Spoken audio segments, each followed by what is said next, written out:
Alrighty, and we're on. So I'm sitting here with Linda Daniel. Hello. Hello. How are you, my dear? I'm good. How are you? I'm really good. So Linda is another person that I've met through this whole political journey that I'm currently on, and she's obviously on the political journey as well at the present moment. And so when I was driving out here, so I actually we're in the electorate of Mitchell, which is northwestern Sydney, encompasses the hills area. Yeah, so it starts from, at the north, starts from Nelson all the way down to North Rocks. All the way so down to North it's Rocks. quite a big electorate. Big electorate. Yeah. And so, it's funny because, my parents still live in the area, so they're in Crestwood. Okay. So hang on, is Crestwood in... Balcombe Hills. It is part of the Mitchell electorate? Yeah, it's part of the Mitchell electorate. Okay. It must be on the border. Would it be? It's Balcombe Hills? Yeah, probably. Probably. I'm pretty sure anyway, it's part of Mitchell because I've voted Mitchell before. Yeah. So and when I was driving out, like it's because I'm not in the area anymore. I'm in Hurstville now. Yeah. So it's always interesting to see what sort of developments have been happening, and so I went to Balcombe Hills High School, and you drive past the school and it's all gated now. And in when I was attending school there, it used to just be like this like a timber style low fence, like a cow fence kind of a thing. Yeah. And so, I used to go to the top corner leading onto Windsor Road, and we used to jump the fence, sort of walk down the hill and then, be walking down Windsor Road to get home. Yeah. You couldn't do that anymore. It was big, tall gated fence now. No. But what did you notice? What stands out to you the most driving through the area? What's the biggest difference, do you think? So that whole section opposite the Bull and Bush where there's now the apartments there. Yeah. So that wasn't there, obviously. So that's a big development that has happened over the years. Yeah. The Stocklands is relatively the same. Like I know that they had their upgrades and things like that when I was still in the area. So so that part of it was okay. Driving through Victoria Avenue in the industrial area, I used to run the Holden dealership, which is no longer there. Oh, really? So yeah, not the Heartland site. So the Heartland site was the original Holden dealer, and then they lost the franchise. Okay. And so the group that I was with is called Automotive Holdings Group at the time. They won the franchise, I guess the rights to the franchise. Okay. And so they built those facilities. So the Hyundai dealership, the Nissan dealership, and then I think it's now LDV and some other brands. It's and Kia and lots of different things. Yeah. So that's all, I was there throughout all that. And then when I actually started my career at Castle Hill Toyota, which I just drove past again. So, obviously barring their, their big little car park and their refurb that they've done, it's still relatively the same, I still feel comfortable, like it's the area, Yeah, absolutely. Yeah, but it's interesting because you said they've got those big apartments now. So I don't know if you came out to like this pocket much North when you were living here. No, it was all farms here. It was all farms, and it was great living out here back then because you felt like you were in the country. Yep. Yet you were so close to everything. Yep. But now it's just apartment block after apartment block, and we've got about up to 10 apartment blocks within a 5K radius of like here where we are now. So it's big difference. Massive, and even like the Norwest area, like that's all grown so much. For a long time, like it was funny because I was thinking about the metro just the other day, right? And so when I was attending school, it's like, my parents were like, this metro, we're gonna get a train line, and it never happened when I lived in the area. It was only after I moved out of the area that the metro actually finally got put in, but. It's always the way, even Samantha Riley Drive. Yep. I'm not sure if you came from Samantha Riley. Yep, I did. But I remember back in 2001 actually, that started working on making that road double lane. There you go. Yep. So how long have you been in the area? In the hills. Mitchell area since 2001. So I moved out here with my parents. Okay. Yeah. So it's been... 21 years. Yeah. 21 years. 2001 is when I finished high school. So wow. Yeah. Okay. Oh wow. So right. I was at uni. Yeah. Okay, that's all right. I'm showing my age here. Look, we're both old here. All right. So let's. No, you're a spring chicken. Here we go. All right. Let's wind it back a little bit for people. So apart from obviously being a lawyer now, let's go back to, I guess, what you can remember from growing up. Sure. So I was born in the Old Fairfield Hospital in 1979, all those moons ago. Yep. And we lived in the McMahon, I would say, / Fowler now area. But, so I grew up there. And your background is? Assyrian. So okay. so that's my heritage. Yep. So my parents, my grandparents moved out here. Actually, my father moved here to study, and my mum moved here with her family when she was in her teens. Yep. And they met here and married, and wow. Then I arrived in 1979. Yep. And I remember growing up in specifically Wetherill Park. So, and I remember the street, it was called Chaucer Street, and I still drive past there. When I go to the area, I still drive past there. It was great. I had a great childhood. It was fantastic. The sense of community was amazing. We'd come home from school and all the kids on the street would be playing and going into each other's houses. And I remember our mums used to walk us to school. Yep. And then, after they'd drop us off, they'd go to like one of the mums' houses and they'd all have coffee. Yep. So, I did my schooling there, and then we moved to Abbotsbury and finished high school, and then I went to uni, studied law. Yep. Then not long after, met my husband. Yep. Married, moved to Perth, and worked in Perth as well. So I'm admitted as a solicitor in New South Wales. Yep. I'm also admitted as a solicitor and barrister in Western Australia because they've got a merged profession. Yep. So I'm also qualified there. I'm admitted there. And all my girls are Perthians. Yep. They Okay. were all born there. Yep. Yeah, and then 2010 we moved back. The plan was always to move back to New South Wales because all my extended family and friends are all here. Yep. And Danny, my husband, had a autoimmune disease of the liver. Oh, wow. So I'm not sure if I've told you this story. No. It's called so it's PSC, so it's primary sclerosing cholangitis. It's a mouthful. Okay. So what happens is his white blood cells attack the bile ducts in his liver. Okay. And over time they become thwarted and the liver can't function properly and then it ends up failing, so then you need a liver transplant. Yep. So he was assessed and placed on the list in 2010. In 2011 in May, I remember the day he wasn't feeling well because you know what you men are like. Yeah. You generally you won't go to see the doctor unless, something's really wrong. It's extremely bad. Yep. So, I took him into RPA because that's where they do liver transplants in New South Wales. And I came back home because I had the girls, they were really young then. And I got a call from his specialist saying you need to come in. Wow. Yeah, his kidneys had started to shut down because when a major organ shuts down, it affects obviously all the other organs in the body. Yeah. So they stabilised him and he was placed number 1 on the list, on the organ donor list in Australia. Yep. And the funny thing is, the first liver, because he had 2 liver transplants, so they were back to back. So the first one he had came from WA, so it's like it followed us all the way across the country. Yeah, I mean the doctors were that desperate. They put the call out and said just whatever. Yep. And that bought him a bit more time, an extra few days, and then he had the second. The first liver didn't take as well, and then he had the second liver transplant about a week later. Yeah, and thank God so far. Yeah, everything's been, look, it's not been smooth sailing. It was a very, very, very dark time, very rocky. He was in hospital for about 4 months or so. So the recovery was, it was pretty intense. And, having the girls really young was difficult. My parents moved in with us, so that was good. Because, from Kellyville all the way to the RPA every day and back. It's a lot of travel. Absolutely. Yep. So, and now, we're living in North Kellyville. Yep. And I mean, look, I love this area. It's great. There's a bit too few, too many apartments. Yep. But other than that, it's a great area. And, my career was obviously, I had breaks with my career with the girls and then having to take time off to care for Danny.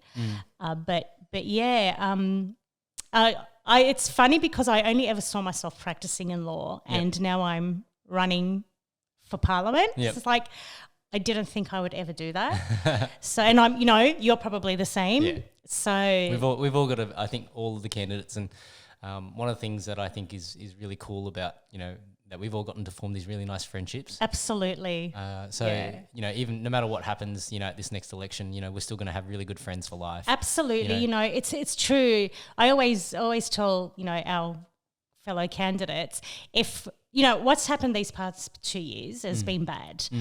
But if that hadn't happened, we wouldn't have all met each other. And I've met some amazing people that I never would have met otherwise. Yep. And honestly, it feels like we're part of the UAP family. Yeah. It really does. Yep. And just the way everyone supports each other, Yep. it's amazing. One person will have an event and so many of us we'll turn up. If we can be there, we're there. Yep.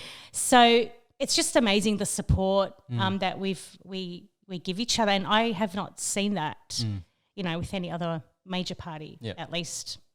So yeah, all right. Well, you gave me like the really fast synopsis and run through. Now I do have questions, right? So I'm sure you do. I've always got questions, but let me digress for 1 second, because I always find it interesting.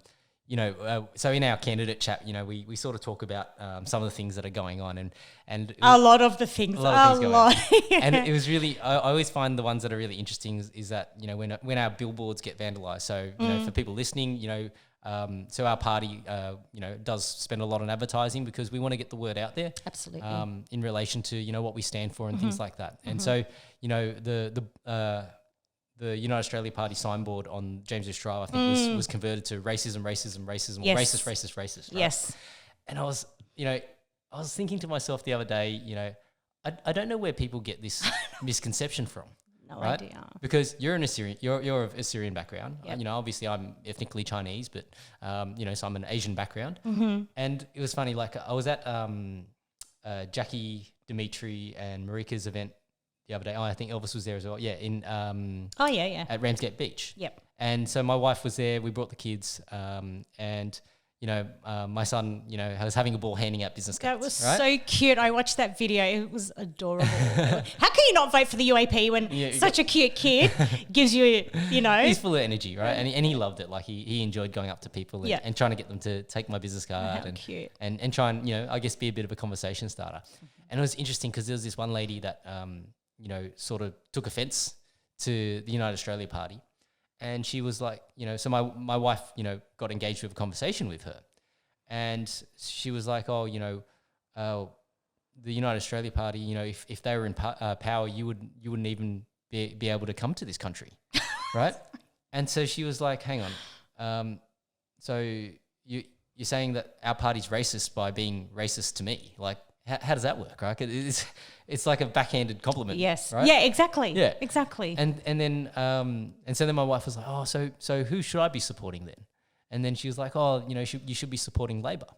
And then it's like, hang on a second. Like if we go back and just look at what's happened over the last couple of years, like the Labor states, you couldn't even travel to to a Labor state if you were an Australian. Absolutely. And you weren't, or vaccinated or not, some states.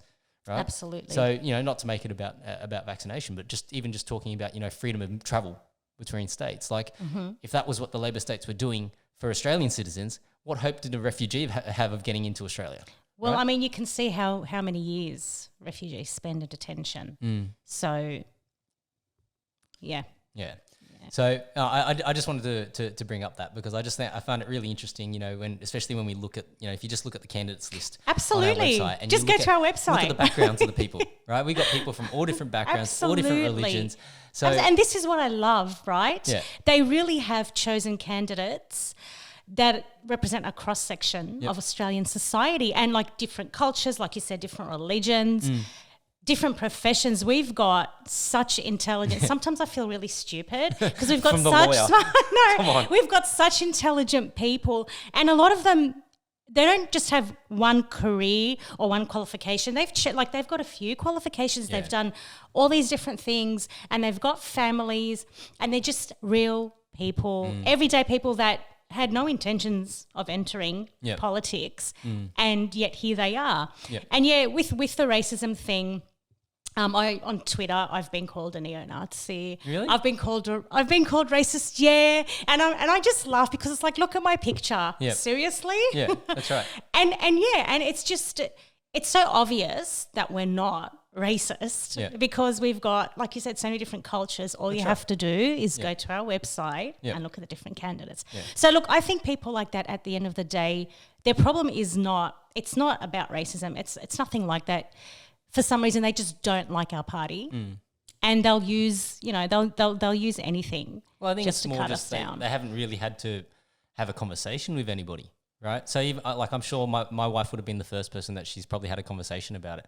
So she was saying, because I think she did some work with refugees or something. Okay. And so that was her reason for saying, the UAP wouldn't allow refugees in, and or like what are they doing about refugees and all this sort of stuff. And obviously my wife, she's my wife. Like she doesn't know every single thing that the UAP is about. Yeah, right? And some of these things, it does come down to the individual, like understanding what the circumstances are and those sorts of things. Yeah. So it was like, like when I was debriefing with her after, because I didn't really get involved in the conversation. Like I was in another conversation, I sort of saw the altercation and I thought I better not. I'll let her handle it. She can handle it and whatever. And then we were debriefing after, and that's when I was like, okay, but the Labor states have been the most heavy-handed in terms of restrictions and restricting travel and not allowing people into the states. They're Australian citizens, so how are they going to treat? Yeah. Yeah. Exactly. Yeah. And so, from that perspective, I think, from not to make it too much about politics and policy and things like that, but I think, when it comes to looking after Australia's interests, we got to look after Australian interests first. Absolutely. Because if the country's not doing its best, how are you supposed to help other people? Absolutely. It's like when you're on the plane and in the safety briefing, they say to you, if the oxygen, if for whatever reason the pressure is cabin is depressurized and the mask drops, before you go and help your child, put the mask on yourself, because at the end of the day, if you run out of oxygen and you pass out, there's Buckley's chance of anybody helping your child. Absolutely. Right? So as the adults in the room, or as the political party that's meant to make whatever decisions for the country, your responsibility is to make the country in its best possible place, because only by being in the best possible place can you help other people. And being a stable country. Right? Yes. Yeah. All right, let's wind it back a bit. Okay. I want to ask a bit more. Sure. About your life growing up. Okay. So both your parents are Syrian as well? Yes. So yes, ethnically, yes. So I'll start with my father's side. So my paternal grandparents were born at the time, it's Russia now, but at the time it was the USSR. Yep. So they both left with their families. I think there was some, I don't know all the details because they never spoke about it much. And my grandfather passed when I was 6 months old. So I don't know too much of the details. So their families just up and left. They left everything behind and they went to Iran. Because it was Russia, that area of, the USSR had become unstable. So they moved to Iran because there was an Assyrian community there. Okay. Yeah. But their intent... So they were Assyrians in Russia originally? That's right. Yeah, that's right. Okay. Yeah, I have no idea how they got there. There is an Assyrian community in Russia. Yep. So they moved to Iran, but they never applied for citizenship because their goal was always to come to Australia. Okay. Because they were a Christian minority in Iran. So it was still okay at the time because I think that the Shah was still in power, so there hadn't been an uprising. So my dad moved here first to study here. Yep. And my mum's family left, so that my mum was born in Iraq, sorry. Okay. Yeah, so that's originally where Mesopotamia, which is Assyria, Babylon in the ancient days, that's the cradle of civilization. So it was, in that part of the Middle East. Yep. So they were born there. And I remember my grandmother telling me that her brother, so my great uncle, and his family migrated to Australia for work. Okay. So because my mum was telling me, and it's really funny, she said, I used to watch TV there and the Australian government would have ads running saying, come to Australia. Yeah. And there'd be kangaroos hopping everywhere. And they're like, we've got work and it's great. So they're like, okay, let's go. Yeah. And my great uncle was living out here. Yep. And he said to them, it's great. Come on over. Yeah, and they'd also started seeing signs of instability in Iraq. Yep. So this was before, obviously, before Saddam Hussein. Saddam Hussein was in power. Was in power? Yeah, he was. Yep. He was, yeah. He was okay to the minorities, but they still faced discrimination, just in general. It wasn't too bad, but there were signs and things were getting worse. So they thought, you know what, this is great, might as well leave. We don't know, the country's becoming unstable, so let's move to Australia. So they moved here and they moved to the Fairfield area, hence why I was So did they come in by plane? Or? Yes, they did. Yep. Yeah. They went to Lebanon first. I think they had to get their papers processed there. Yep. And then, So, no, they weren't refugees. Yep. They were lucky. They had it easy. The government was pretty much begging for immigrants because they needed the population. Because, Australia had such a small population back then. So they moved to the Fairfield area, and I remember my mum, because they lived in the city in Iraq, and back then it was all posh and they used to all dress up just to go out on the street. She said, we'd get really dressed up just to go out. So like the shops or to have a coffee, full on dressed up. She goes, and we came out here and, Fairfield back then, can you imagine, in the very early 70s? That's right. It was all bush. Yeah. And they were like, my goodness, where have we come? Yeah. So yeah. And then my dad was studying at the time here. And they met through mutual friends, I think. Yep. So, and they got married early 70s, not long after my parents arrived here. Mm-hmm. And this is all from their memory. Yep. So these are not, the dates aren't that. Trust me, like when it comes to memory. So for the longest time in my life, I always thought my parents actually met when in Taiwan for whatever reason. Because I know my mum studied in Taiwan. Yeah. Right?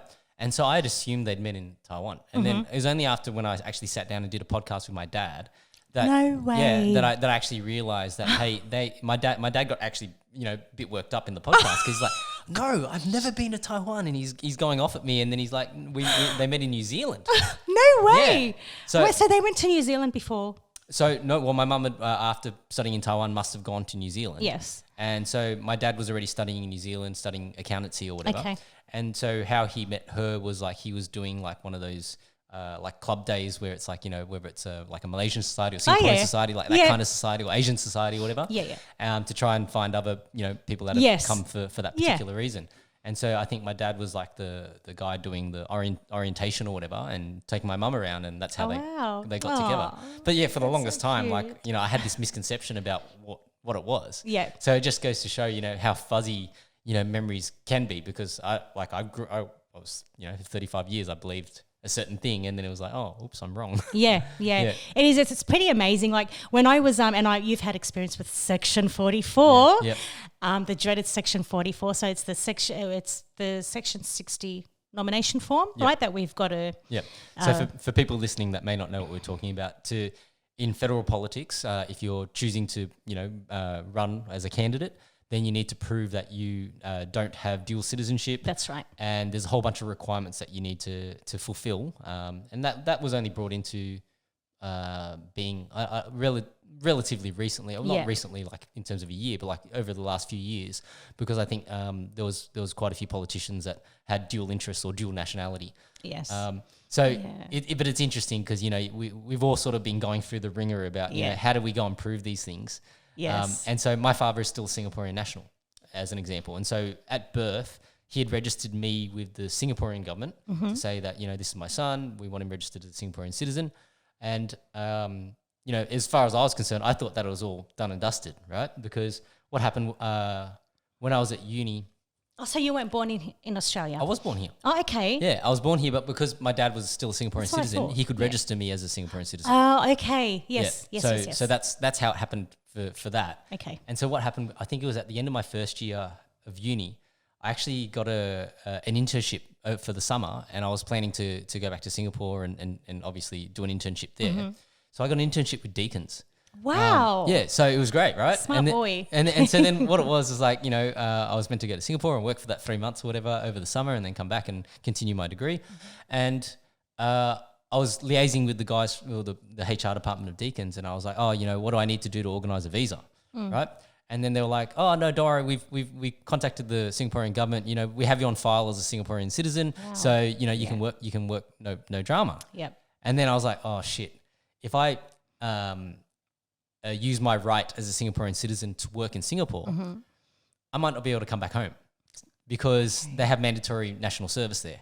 So typically for most men or, boys or whatever, when they're going after high school or whatever, then they'll typically go and serve their national service for 2.5 years and then go back into whatever they were going to do after. Yeah. So it's like that in a lot of countries though, isn't it? Yeah, so I think, so, there's quite a few countries that have like this mandatory conscription style of thing.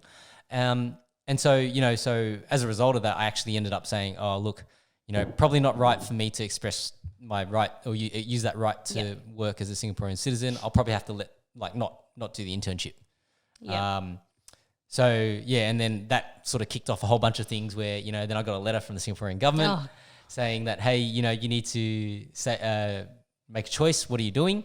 Because if you, don't renounce your citizenship, then you're going to have to come back for the national service and blah, blah, blah.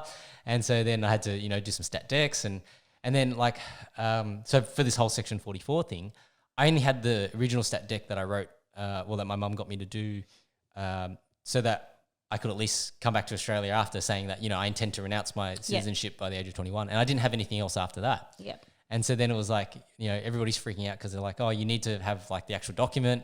And then I was like toing and froing with the Singaporean government. And then finally it's like, oh, I had to pay a fee and then get this letter. And then they finally got it back to me. So it was all good. But so from your perspective, your experience with Section 44?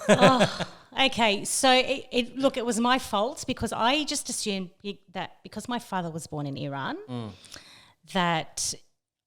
so their law is if your father is born in Iran and he leaves the country, say comes to Australia and has a child here, you are automatically considered an Iranian national and have automatic citizenship.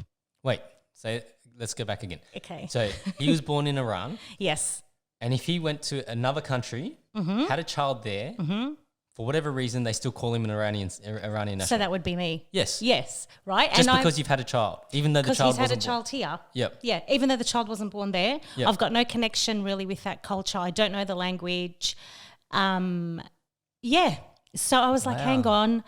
And I couldn't believe it. I'm like, no, but I'm Australian. I don't have any other citizenship. I've only travelled to 2 other countries in my life. I was 23 years old when I first went overseas. Yep. So we'll talk about that a bit later. Okay, no worries. So anyway, so I had no issues with my paternal grandparents because they were born in the USSR, and I emailed the Russian embassy and they said, look, we don't have automatic citizenship. Yep. You would, you're the grandchild. Yep. If you're the child, things might be a bit different, but you don't have automatic citizenship. You're not Russian. Yep. So anyway, regardless, because I had to engage an immigration lawyer. So regardless of that, at the time, it was the USSR. So in 1991, it was 91, I'm pretty sure, when they dismantled the USSR, a lot of people lost their citizenships. So my grandparents would have lost their citizenships anyway. Yep. So anyway, so they, obviously they moved to Iran. My dad was born there, but because his father was born in the USSR, even though my dad was born in Iran, he's not considered Iranian.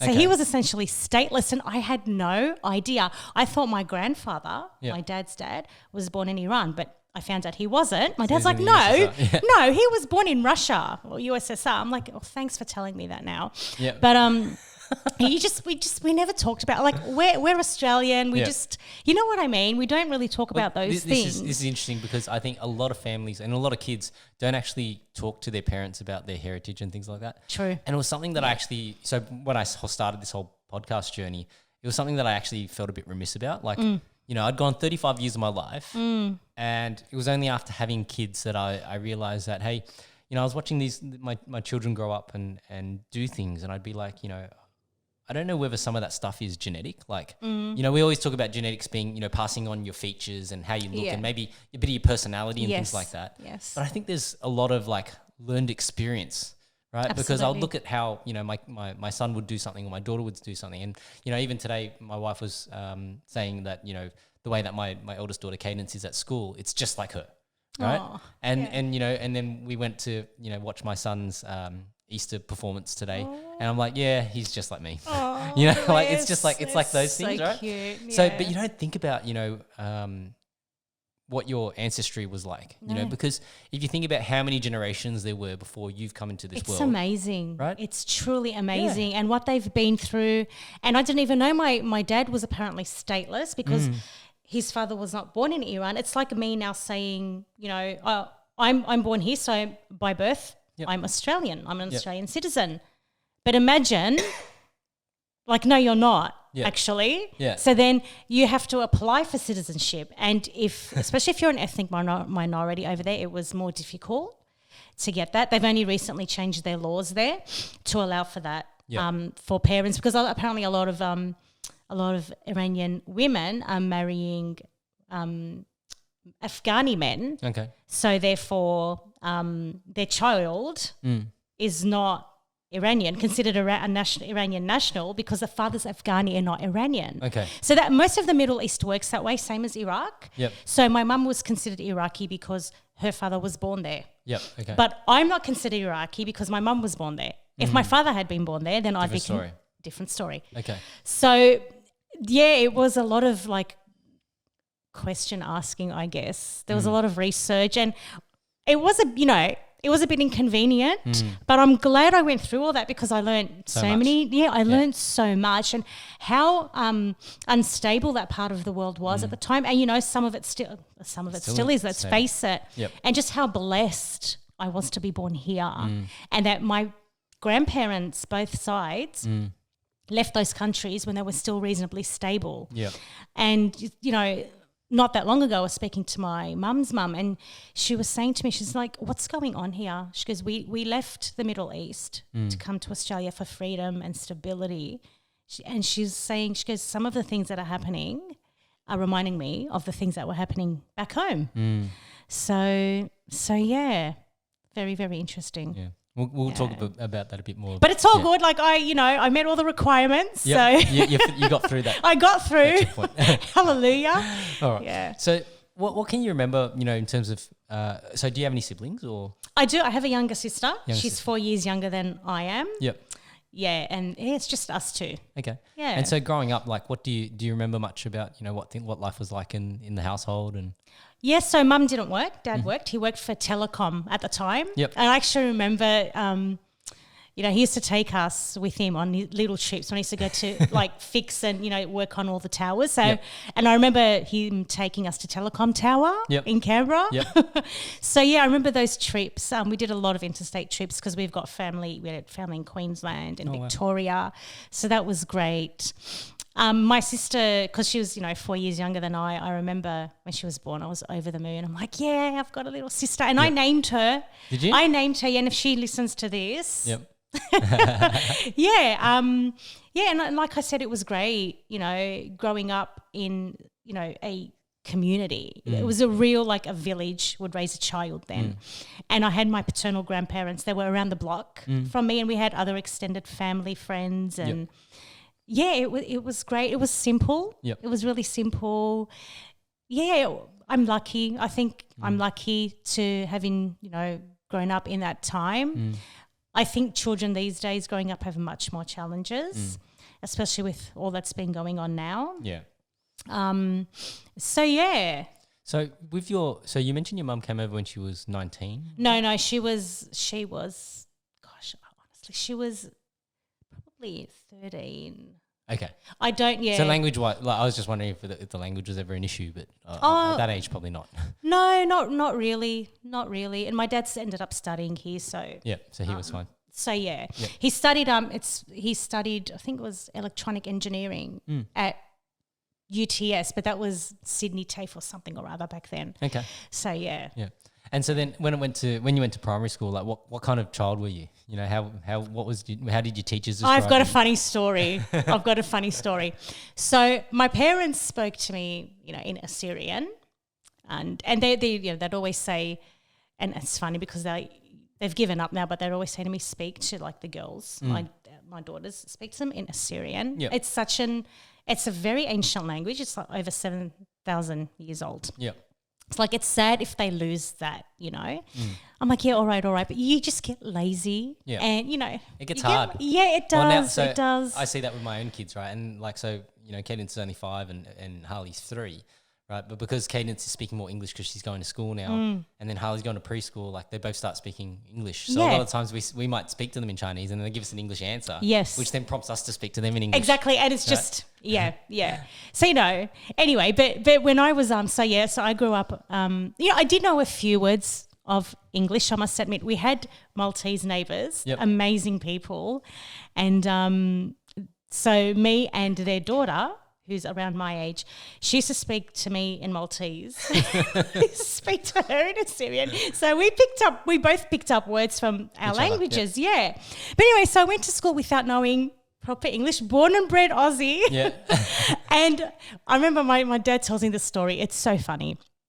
He goes, the first week or so in kindergarten, your teacher rang me and she said, look, I think Linda will need to go to ESL. Yeah. Is that what it's called? ESL? Yeah. English second language. Yeah, because we want to help her improve her English. And my dad said to her, give her 6 months, she'll speak better English than you. Yeah. And it's funny because that was my strongest subject at school, obviously. Yep. And it's funny. It's amazing how children adapt when they're that young, and they can learn, I think it's up to 7 languages before they turn 6 or something. I think that's, But look, there were other kids there with different cultural backgrounds as well. In terms of being like I felt left out, not really, honestly. I don't have really any bad experiences. I mean, you'll always get nasty people, but they're just nasty people in general, and they'll find anything to pick on, right? Yep. But I had a great friend group, and then I went to Bosley Park High School. Amazing friend group, really amazing. Again, very all from different backgrounds. Yep. Still keep in touch with some of them now. So it was a very simple childhood, but.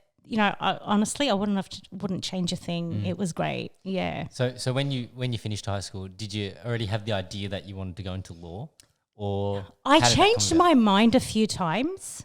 So what happened first was I did an economics. I decided I wanted to do economics. I have no idea, because I did legal studies at school and I loved it, and I actually came first in my class, and I thought, I'm going to do that. And then all of a sudden I'm like, no, I don't want to do law. So I did economics for a year and I hated it. Yep. It just wasn't for me. So then I transferred to law. So I started off at Macquarie. Didn't like Macquarie Uni. I'm sorry for all those that love it. Yep. Then I went to UWS. I don't know what it's called now. I think they changed it. It's still, Yep. And I just did a straight law degree. So they were the only university at the time that offered a straight law degree. Okay. And I thought, I've always wanted to do law and I just want to do law. So I'm just going to do this. Yep. And I loved it. I absolutely loved it. And I was blessed with amazing lecturers and tutors. Yep.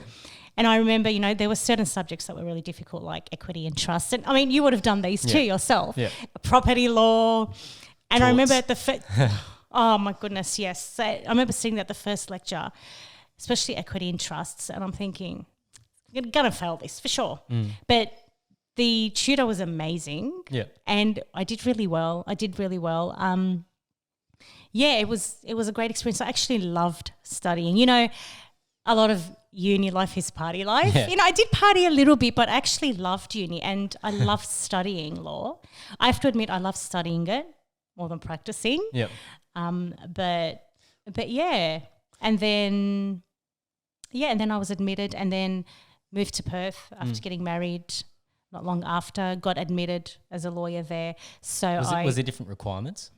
No, they've got the Mutual Obligation Act. Okay. I think that's still in force. Yep. So if you get admitted in one, you can get admitted in the other. Exactly. Yep. Exactly. So I got admitted there. I worked under an amazing associate. She was, principal lawyer. She was great. And I remember I was thrown in the deep end so many times. Yeah. But that was great because I learned so much. So when you went into practice, what style of law were you doing? Okay, so family and criminal law mainly. Family and criminal law. Yes. Okay. I want to talk about that a bit more. Right? Oh, of course. So, and I did a bit of commercial thrown in there as well. Yeah. But so for me, what I learnt very quickly about studying law at uni was that it was great because everything was open book. So, but that can sort of work against you as well because you've got too much information. It's the quality of your notes. all the notes that you get from someone else. You didn't say that. You didn't just say that. I was look. I have to admit, I wasn't the most studious of people at uni. I was actually so after my pretty much after second year. Yeah, so after my second year, so started third year, I was already working, but I wasn't working in law. That's when I started my mechanical apprenticeship. Wow. So I was studying engineering science and law at UTS. I was working pretty much all the other hours around that. Wow. At Castle Toyota, and then I had to go to TAFE one day a week as well. Right? Why TAFE? Because part of your apprenticeship is you have to go to TAFE to do your vocational education. So you're doing a double degree, TAFE and working. Yeah. And so why not? Yeah, and martial arts as well. But just throw that into the mix as well. So it was like, so first couple of years of uni were great for me, like in the sense that, first year was just pretty much just, having lots of fun. First year was boring, right? I Because, must admit. well, a lot of it was just recapping the stuff that you've done in high school. Yes. Right? Yes. So, for me, like the engineering subjects was just like maths and things like that. So it was all easy. Yes. And, introduction to law and all that sort of stuff is all relatively easy coursework-wise. And so then, basically, once I started working, like I had told my employer at the time that I would cut to part-time. I was still doing full-time. And but I just wasn't turning up as much, right? Like I just basically had really poor class attendance. Yep. So I learnt very quickly that, hey, I need to actually just get really good quality notes and find out what are the sort of hot points. Well, and to be honest with you, but a lot of sometimes the lecturers would just read straight out of the textbook and you're thinking like, really, why am I here? I mean, I can do this myself. So yeah, and back then, like it wasn't recorded. Like it was like exactly. So in not those like good now, old days. like nowadays, like I think a lot of lectures and things like that, you can access them anywhere. Absolutely. So to do remote learning is probably a lot easier. But for us, like you actually have to turn up to find out what was being talked about. And then if you missed the session where the lecturer was telling you, okay, you probably need to have these things prepared, for your exam or whatever. You missed it. Yeah. So unless you had good friends. Yeah, unless you had good friends. And look, I must admit, I had some great friends in uni that helped me a lot. Yeah. Because like a lot of the times, I just wasn't there. Yeah. So managed to pass. P's get degrees, as they say. And but for me, I never ended up going to practice law because I'd already started my career in the automotive industry. Yeah.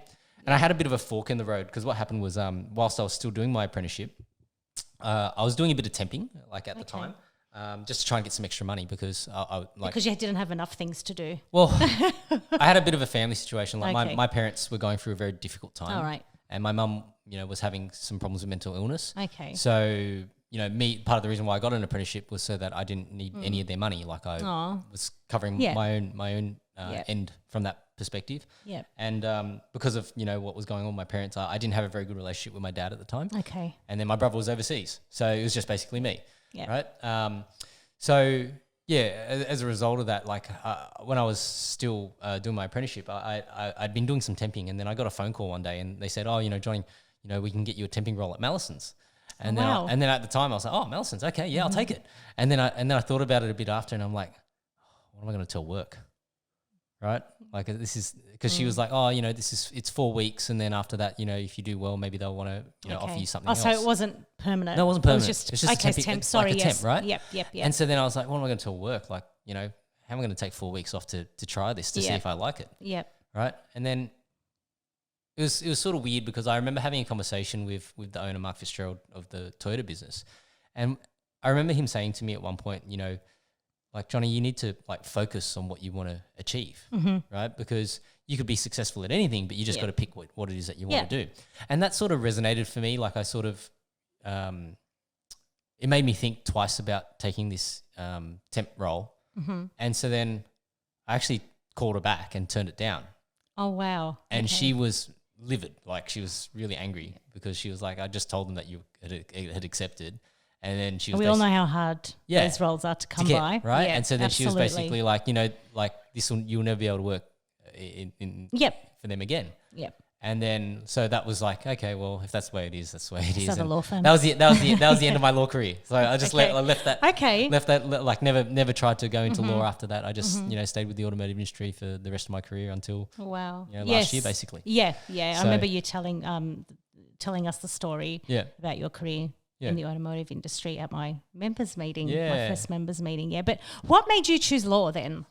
It was a bit of, so I was always going to do engineering at uni. My brother studied engineering as well. He did a double degree engineering and international studies. Okay. And I enjoyed engineering. And then I think it was just because like, excuse me, when I was, for my HSC subjects, so I did 4 unit math, 3 unit English, High achiever. physics, engineering studies. So they were my subjects, right? So I had 11 units in total.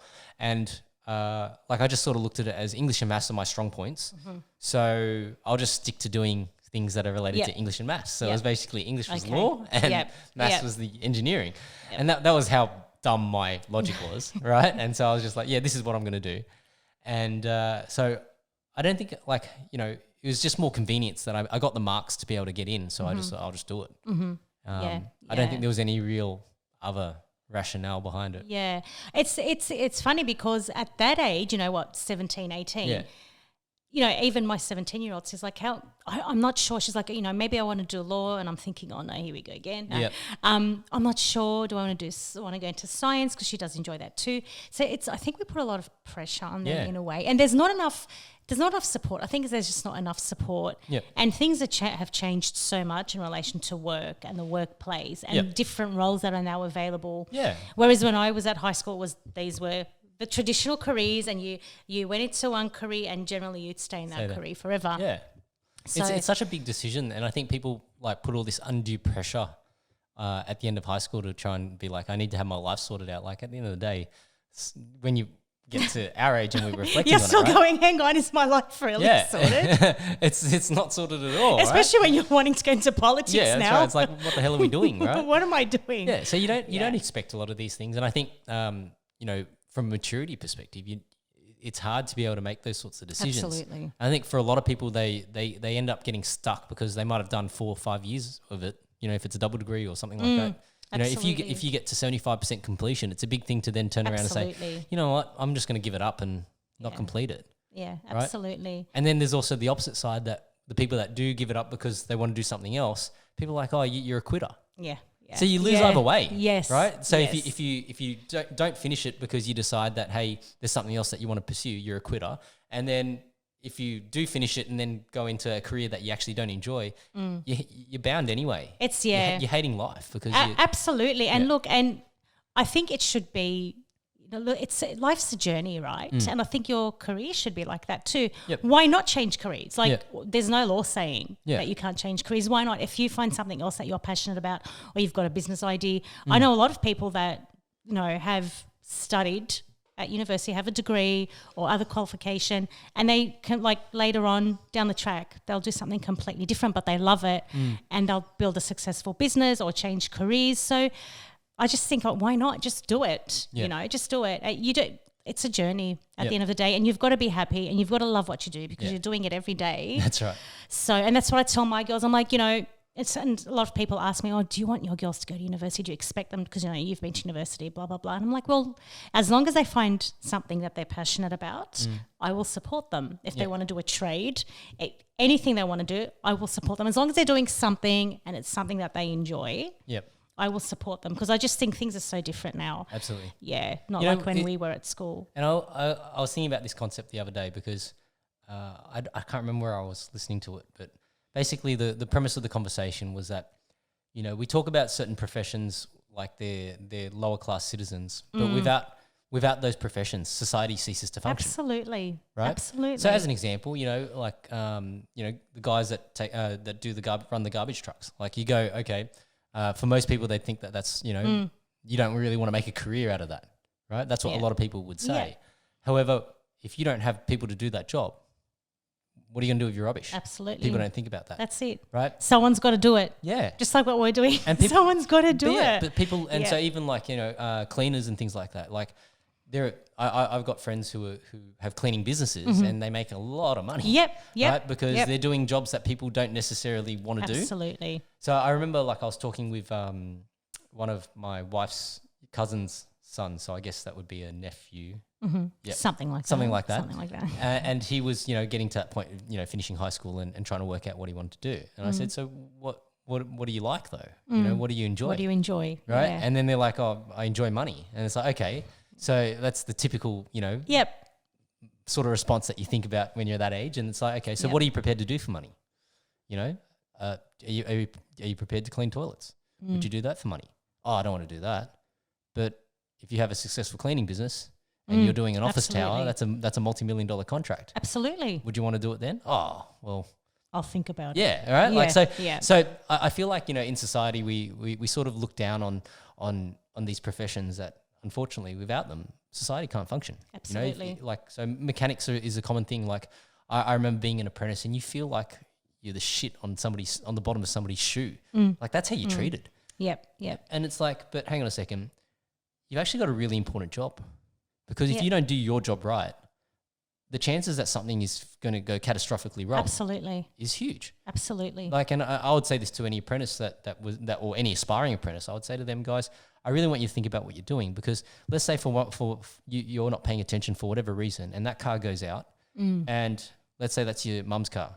Let's say that's your sister's car. Yep. And the wheel comes off and they have an accident. How are you going to feel? Exactly. Right? Yep. So, trying to help people to understand just how significant their job actually is. Because, when you're in it day in, day out, you just sort of view it all as the same. Yep. It's all like another number. Yeah. And I'm sure it probably gets that way even when you're doing like criminal and family law. Oh, yeah. Yeah. Yeah? It does. Yeah. So let's talk a little bit more about that. So you go to Perth. Mm-hmm. What was your what capacity were you doing? Were you working in there? I was a graduate lawyer, so I got admitted. So I was a graduate. Yep. And I didn't want to go into family or criminal law. I was more interested in employment law. Okay. Yeah. But as a graduate, and most lawyers will understand, you can't really pick and choose. Yeah. Like you take what you get, right? Yep.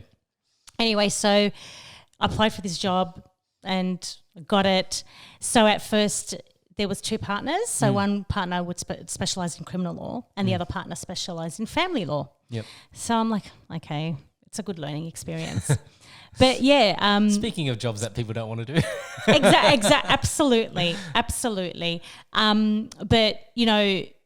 it's a very emotional area of law. I learned a lot. I remember one day, the partner that specialised in criminal law. And this is like I was in the job maybe a month or so. So very, very, very new. And with law school, as you'd probably know, you don't have much practical experience, right? It's mainly theory. Yep. And you come out, and I remember in my first role going, what did I learn at law school? I can interpret laws, I can research laws, but what did I've got to go to court. I'm going to court so much now. Yeah. How has that helped me with my litigation skills? And and procedure is legal procedure is a huge thing in the legal system. So anyway, so this partner came up to me, dumped this file on my desk, and he said, and this was about 9:30, probably around 10 in the morning. So the local court would have almost closed by then. And I was in Perth near the city, and the hearing that I had to go to represent the client was at Joondalup. So that was like about a 40-minute drive or so. Okay. And it's funny, and the partner goes to me, this is for an application for an extraordinary driver's license. So we don't have that in New South Wales. Okay. They've only got that in Western Australia from what I remember. And what that is if you've lost your license, it's like a special license. So you can apply for it just to be able to go to work, come home. Okay. But you've got to show that there's no other way to get to work. So you live in an area where there's no public transport, it will take you hours, or you've got children that you need to take to school and that nobody else can do. Take them, Yeah, so there's got to be extenuating circumstances. Yep. And he said to me, he goes, it's for a pretty young guy, and he goes, you won't get it. He goes, I'm just letting you know, don't be disappointed. And by the way, when you get there, the court will be closed. You'll have to apologise to the magistrate when he comes out. I'm like, great. Thank you. Oh, wow. Yeah. So it's a setup, basically. They just sent you there that's just what to, I felt. just Honestly, to see that's the what guy. I felt like. I reckon you would have called the magistrate and gone, you know what, I've got a graduate lawyer here. Yeah, I'll send her. Yeah, I know, exactly. Anyway, so I went out there It was good though. I mean, the magistrate was great. He was very understanding. So you made it before it closed? No. Oh, we got there and it was close. I had to turn up and go to the registry and like, hi, this is the situation. I'm very sorry. Can we, they had to ask the magistrate if he was happy to come back out, and he was fine with that. And I apologised. I said, I'm very sorry. I only just received the file literally this morning, and I did the bail application, and they gave him the extraordinary driver's license. Oh wow. I was like, what? Yep. So I was so proud of myself. Being this graduate lawyer, thinking you're going to change the world. There you go, hot shot. Yeah, exactly right. And I remember the client, he was so happy. He was over the moon because he was going to lose his job. And so he goes to me, we're going to Sizzler to celebrate for lunch. Please come with us. And I'm like, oh, that's so nice of you, but I can't do that. So, just things like that gave me a lot of experience. It was tough, but you become resilient and your problem-solving skills just, you develop exceptional problem-solving skills and critical thinking skills. Yep. So there was a lot of cases. Like I remember another case where this was in the local court in Perth. So I turned up there with my paralegal, two really young women. And so I went to introduce myself to the court, and the judge goes to me. He stopped me and he asked me, are you a lawyer? And I was like taken aback. I'm like, yes. And it's like, okay, no worries. And apparently it was because there were law clerks at the time that were presenting themselves as lawyers, but they weren't actually admitted as lawyers. And you've got to seek leave to do that back then anyway. I don't know if the rules have changed since then. It was a while back now, many moons ago. But very interesting cases. And then the partnership split. So I ended up leaving with the other partner, and she specialised in family law. Okay. And wow, what a challenge. It's just family law is very, very emotional. Yeah. You sort of feel like a counsellor a lot of the time. Clients will call you and they just want reassurance and they want guarantees, and you can't do that, you know. And you've got to tell them, I'm not trained as a psychologist. Like I'm only trained legally, and I can only give you legal advice. You can empathise and listen to them, but you can't, tell them what to do. Essentially, they've got to make their own life decisions. Sure. And especially when there's kids involved, it's very emotional. And I'm very passionate about my work, and I found that I was bringing it home. Yeah. I couldn't just leave it. And I speak to the partner, and I asked her, how do you do it? And she'd been working as a family lawyer for a good at least 12, 15 years, I'd say. Well and truly jaded. Yeah, and she goes, you've just got to think that it's just a parallel universe and it pays the bills. And it's like, yeah, that's great, but like we're going back to what we were just discussing, that's not what it's about to me. Like my work is, I don't want it to be just about paying bills. I want to enjoy what I do. I want to make a difference in the world. Yeah. I studied law because I'm passionate about justice and freedom and equal rights and all that, kind of stuff. So for me, it was never about the money. A lot of people said, did you decide to do law? Yeah.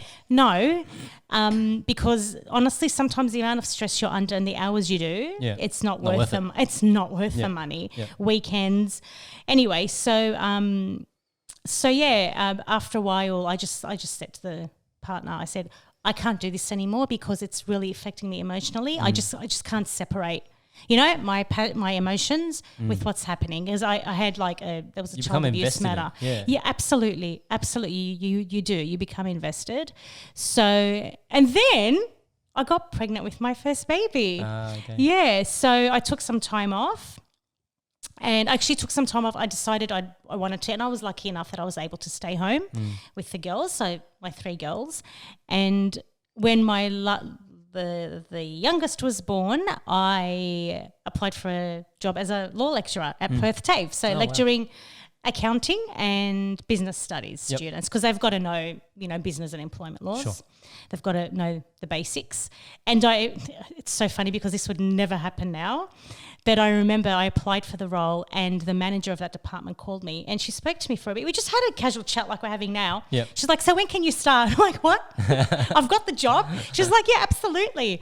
And I absolutely loved it. I loved teaching law. I loved passing on my knowledge to especially people that didn't have a legal background. Yep. And they were so nervous at the first class. They were so nervous because they had no experience with legal studies. Yep.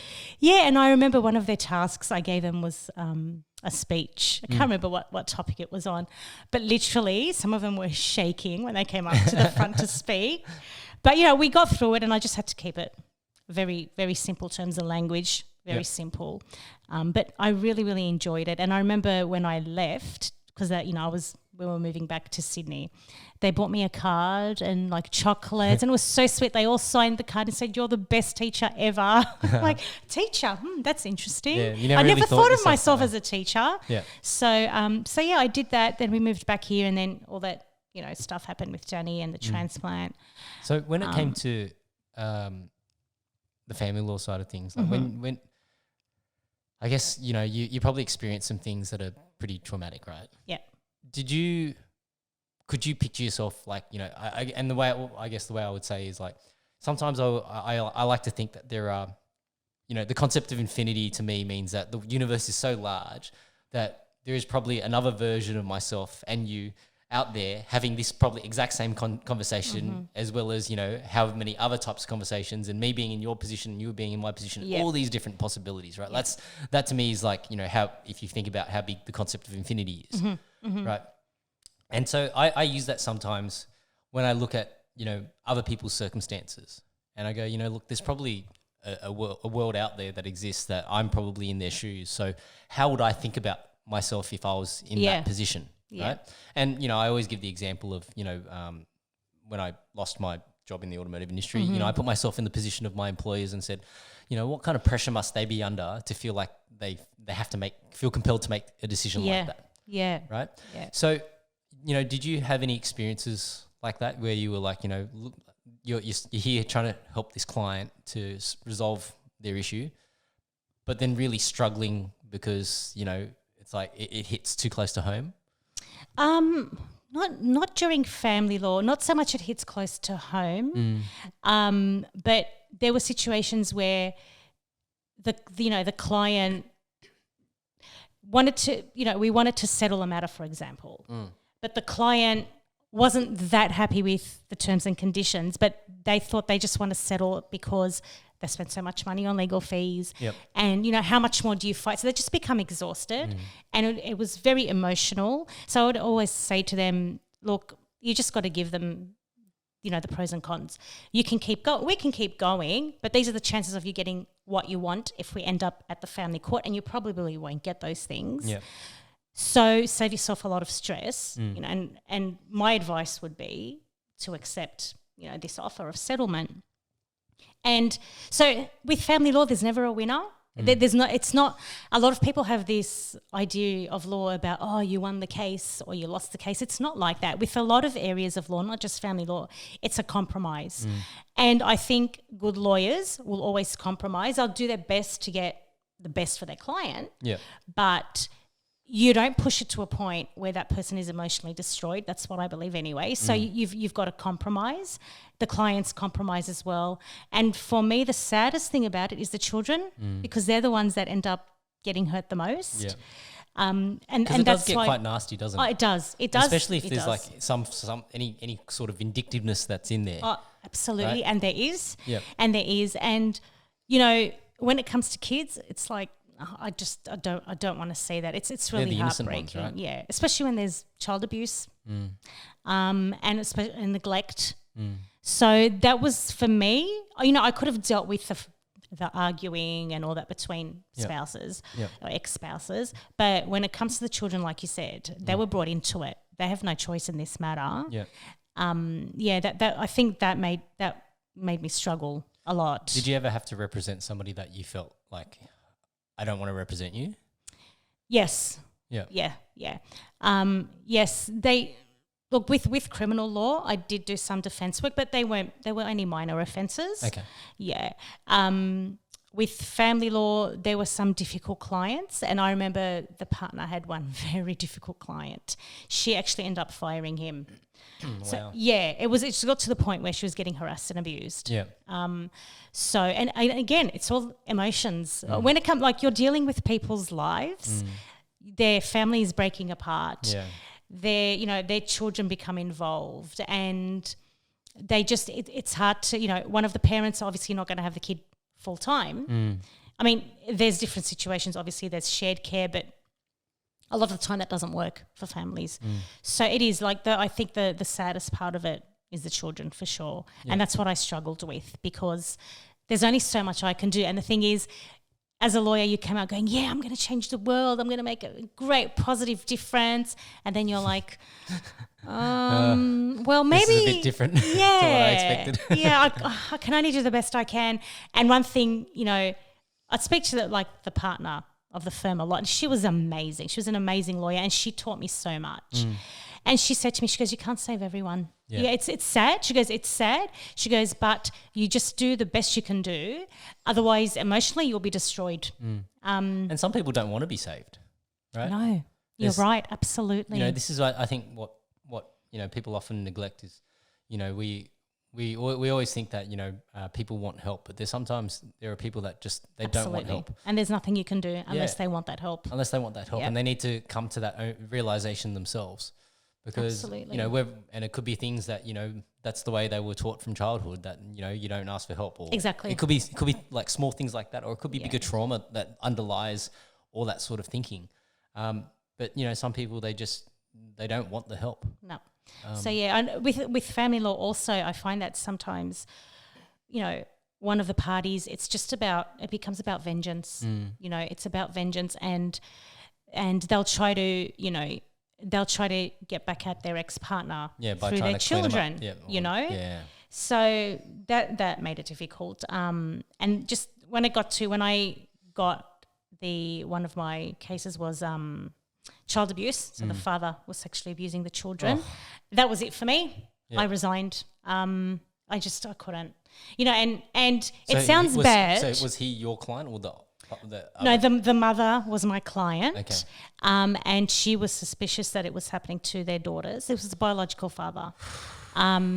So what happened was, I worked on the case for a bit. We got, you know, over there, it was called DOCS, Department of Community Services. I'm pretty sure it was a while ago now. Yep. Yeah, they keep changing their name, but they became involved, and I wrote to her husband, which is the other party, with the father of the children. I said, this is what we're doing, and these are her plans for custody. And then we got a call, like after he received my letter, we got a call. I think my client called us, or someone from his family, and I can't remember the details, and they said that he'd got the letter, read it, and ended up hanging himself. So that was it for me. I'm like, you know what? No family law for me. So it's not ideal, any of those circumstances. No. But look, there's also positives. You know, I had a client where her grandmother had passed away, and her son had been with his father for a visit, and he was due back to bring him the day, and it was like according to the orders, the consent orders, he was supposed to bring him back the day before the funeral, and like, you know, she was going to take a grandchild to the grandparents' funeral, her grandparents' funeral. And she rang me distressed that afternoon saying he's not brought him back, because he'd done this before, but he'd promised her this time, no, definitely, you know, the child's got to go to because he was close to her grandparent. And she was distressed. And so it's the last minute, drop everything and like reprioritize everything. And, you know, we had to go to the family court and apply for a retrieval order. I think that's what it was. So essentially it was an urgent application to get the child and take him back to the mother. So we ended up doing that. The court had to reopen. This was late in the afternoon. The court closes, you know. In the afternoon, the court's closed. So again, I had to run to the family court in Perth, and they reopened the court, and, you know, I did the presentation, applied for the order, the urgent order, and the judge granted it. So that was great. Yeah. And I rang her and she was over the moon. So, you know, things like that, you feel great. Like that was a great feeling. So I guess, you know, when you're in regardless of what career it is or what profession, when you're in such an emotionally driven field, you've got to always remember it's not all bad. There is good, and you do make a positive impact on people's lives. You do help people. I just think, you know, we've got this unrealistic view that we can make everything better. And there is no such thing as utopia, in my opinion. We can't always have everything perfect. Well, you wouldn't appreciate anything that's good if you never experienced anything that's absolutely bad. Right? Absolutely. So you need to have experienced, the highest of highs and the lowest of lows. And I think that's part of the journey of being alive, right? Yeah, absolutely. So. And I just think you're a better person for it, So Did any of your experiences, having dealt with family law and things like that, did that then influence how you viewed relationships? Like, I guess, did that make you more strict in terms of your own personal relationships and when you're looking for a partner and going, oh, I need to make sure that this guy is going to be. You know what? But you know what it is. You know what it's like. Right? You always think I'd never do that. Yeah. I never do that. Like, what is wrong with that person? Why did they end up with this person? Yeah. Right? Yeah. You never think it's going to happen to you. Yeah. So not really. And I was very young. How old was I? I think I was 24, 23. I started practicing at 23. So that's really young. Back then I thought, I'm not young. Yeah. I know what I'm doing. Yeah, that's right. But now when I look back, it's like, wow, that's young. Yeah. That is really young. You're just a baby at that age still compared to, well, that's how we think about it now. We're still young. Yeah. What are you talking about? Yeah, especially you. Yeah, look, I always find that question to be interesting when people, you've seen how bad relationships can get, and I always think, in relation to relationships, it's one of those things that people don't spend enough time actually thinking about, the old saying, measure twice, cut once, right? Because once you've cut that piece of wood too short, you can't extend it anymore. Yep. You're just going to end up with a very short chair or something like that. Absolutely. So, me speaking about my own personal relationships, like I went through a series of relationships where I didn't know enough about myself as a person. Yes. Let alone exactly how to that be with somebody else. So much. It does. Now that you've said that, absolutely. Did you see any common themes with, I guess, why people's relationships had broken up and things like that with the people that you're dealing with? I guess you're only getting one side of it though. Yeah. Well, this is what we say. There's three sides to a story. There's her side, his side, or whoever's side, and then there's the truth. So it's always somewhere in the middle. Yeah. Yeah. I don't look. They were quite. I think most of my clients, they were quite short relationships. But yeah, I was too young to try to go, put my finger on and go, that's what it is. Yeah. So yeah, no, and I didn't really think about that. For me, it was like, okay, how are we going to solve this? Yeah. How are we going to settle this matter? So You both parties, both of them are happy. Well, as happy as they can be, with the compromises that they're making. That was really it for me. Law is all about problem solving. Let's face it, and creativity. And honestly, you wouldn't think so, but if you want to study law, if anyone is listening to this and thinking of studying law, you've got to be think creatively, think outside the box. Yeah. And you've got to have it depends on what area of law you're getting into though, and patience. Yeah. Because I was not generally, naturally, I'm not a very patient person. But how can you not be a patient person with all the reading that you have to do? But you know what? I enjoyed it. I know. You like the reading? My goodness. That was one of the things that turned me off about. Especially when it's a new textbook, you open it and the smell of the new pages. Yeah, when it's like 4,000 page textbook. And then you've got to go and put all your little post-it notes. Except unless it's torts. Yeah. Right? And contract law. That was dry, I must admit. What was your favourite subject, legal subject? I actually, it wasn't even I think I did I did a subject called international law or something like that. Yeah. And it was actually meant to be a postgrad subject. Oh, wow. But I managed to get it included as part of my legal degree. Okay. And the only reason I liked it was because I literally turned up to the first tute or whatever. Yeah. And I had a great tutor. Yeah. Who basically said, you can turn up or you can not turn up. You're like, great. And I was like, yes. And the best part about it was 100% on one assignment. Oh, wow. So but those you get it's like excited. A thesis, writing a thesis almost, right? But they take it out of you, I reckon. Yeah. So basically I did nothing for majority of the time.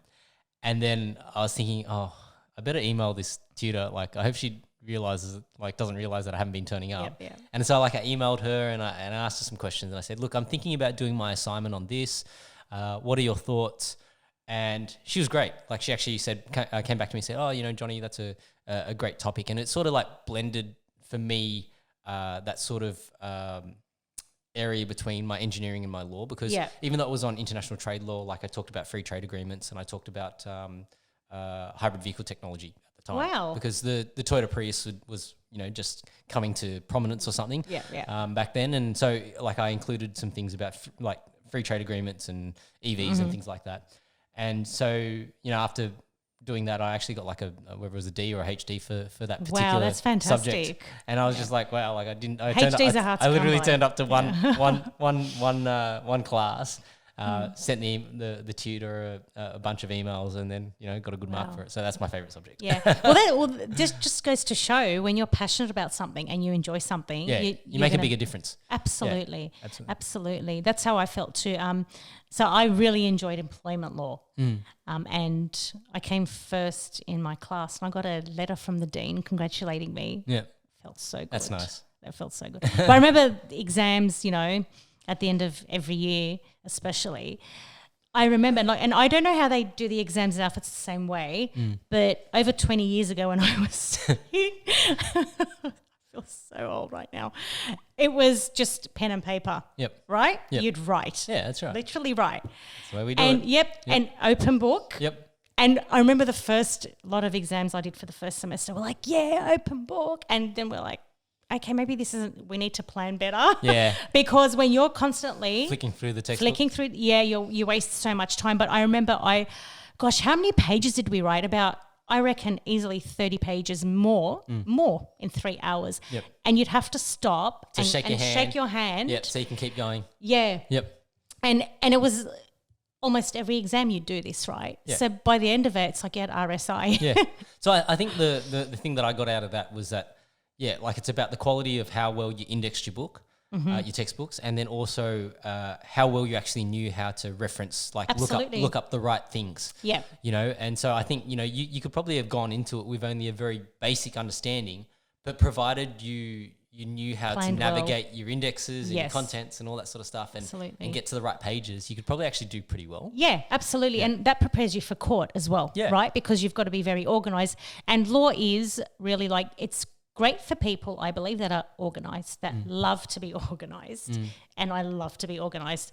So, yeah, definitely. And again, you've got to, it's not just answering the question when it comes to law, because as you know, a lot of the time it's not right or wrong. Right? It's not black and white. Yep.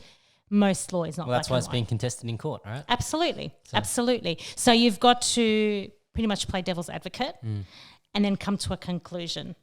So, and the lecturers would always say to us, as long as you show how you've worked out, write down the way you're working out, like why you're answering the way that you're answering, back it up with case law, legislation, you'll still get really good marks. So it's not just about going, this is what the outcome is going to be. This is what we think will happen. Yeah.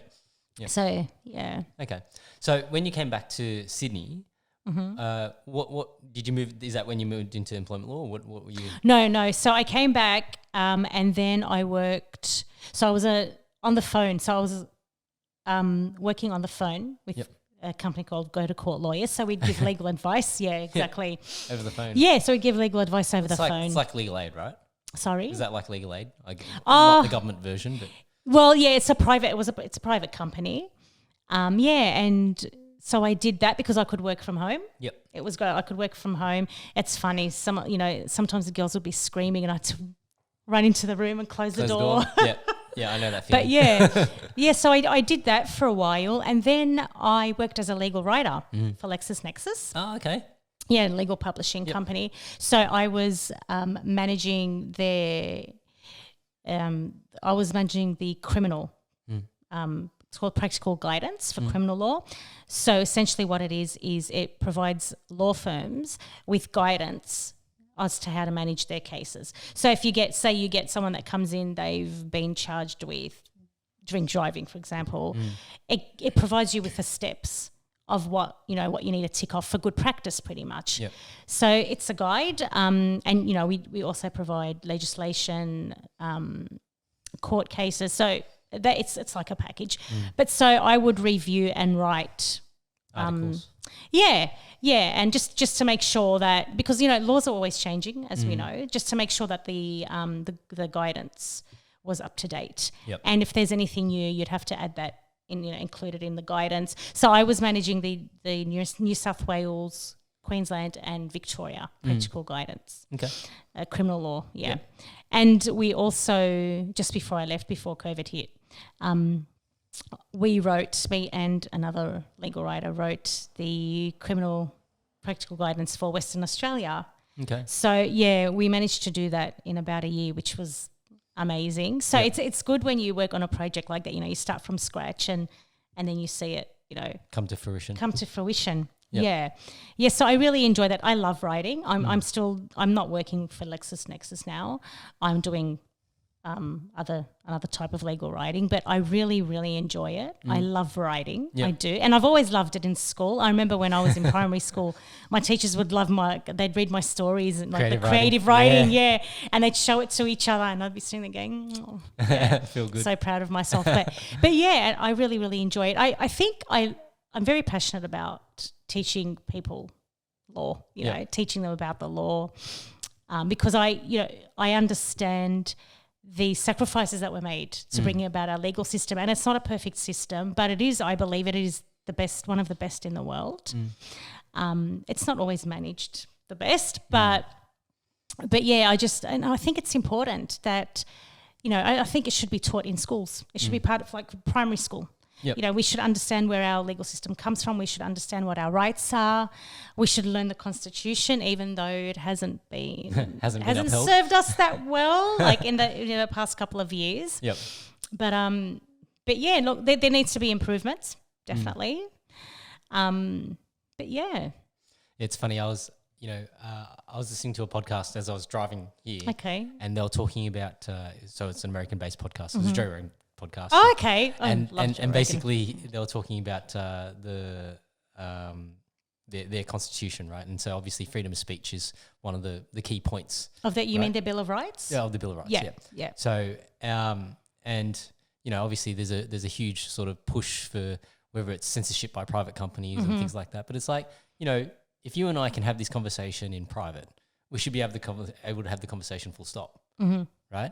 And provided, the premise of our conversation isn't there to go and say, hey, we're going to go and kill such and such or incite a crime or do something illegal, we should be able to have discussions and do the thought exercise. Absolutely. Just like debate, right? And that was one of the things, like I talked about this with Nat, that, I really love the premise of debate, because if you have whatever the statement is, right? But then you have to take a side. Yep. And you may not agree with that side. Absolutely. Right? Yes. And like we had to do this for our uni as well, right? Yes, like absolutely. When you go and have these discussions, you might be taking the side of something that you really don't agree with. Like, oh gosh, really? Why'd you have to get that? Yeah. Yeah. But then you got to think about it critically and go, okay, well, how do I now put myself in this position to think about, if I really believe this, how would I come to this belief? Absolutely. Right. Yeah. And like it's interesting because I have lots of conversations with all sorts of different people, and sometimes it's like I'll talk to somebody and one of my friends made a comment the other day and he said something like, housing shouldn't be for making money in investments, like it's he said something along the lines of you should only be able to have like one house per person. And I'm like, do you realize how communist that sounded? Right? Like very, very. And I was like, okay, let's break that down a little bit. Like, I'm really curious to understand how you could come to that perspective if you've grown up in Australia and, yes, like I when we were growing up, the Australian dream was to own a house. Yep. Right? Yep. Whether that's your own house or to have an investment property or something like that. And that's what baby boomers have done is that they've got property for investment purposes and things like that. Yeah. So it's like, even if you were to try and restrict that kind of opportunity, how are you going to do that when there are companies like Meriton and all these, multinationals or whatever that own apartment buildings? Yeah. It's impossible. Like, and so like, I guess the reason why I say that is because, I don't think our system is broken to the extent that you throw everything out the door exactly to then go and start again. You don't go that extreme. Yeah, you don't need to go to that extreme. But also, if you're telling people they can only own one house, what does that set the precedent for? What are you going to be telling them next that they can only have and not have? Yeah. So that just, with what's been happening as well, we lost the right to bodily autonomy and informed consent. So, and now there's censorship is just... It's crazy. Yeah. So we don't have the right to really free speech anymore, and only if it fits the narrative. Otherwise, you get censored, and we've seen this happen so much lately. Yeah. And this is what I said. We cop this as the supposed. People say we're the Freedom Party and that we're anti-vax. We're not actually anti-vax. We're just pro-choice. Absolutely. Right? Having the opportunity for you to decide what you want to do. Absolutely, and that's the thing. I don't understand. It's as if freedom is a dirty word now. Never back, like when I was studying law, if someone had said to me, one day this would happen, you would lose your right to informed consent. You'd because a lot of people I know were coerced into getting vaccinated. And look, I believe it's up to you. It's your choice. Whether you want to take a Panadol or an mRNA vaccine, that should be your choice, and you should have informed consent, right? If someone had said to me, like, you'd lose those rights, you'd lose the right to travel freely within your own country. I mean, we are a federation. We're supposed to. This is why travel between states. Absolutely. It's in our constitution, isn't it? It is, yes, but apparently it's not an absolute right. And again, like going back again to freedom of speech.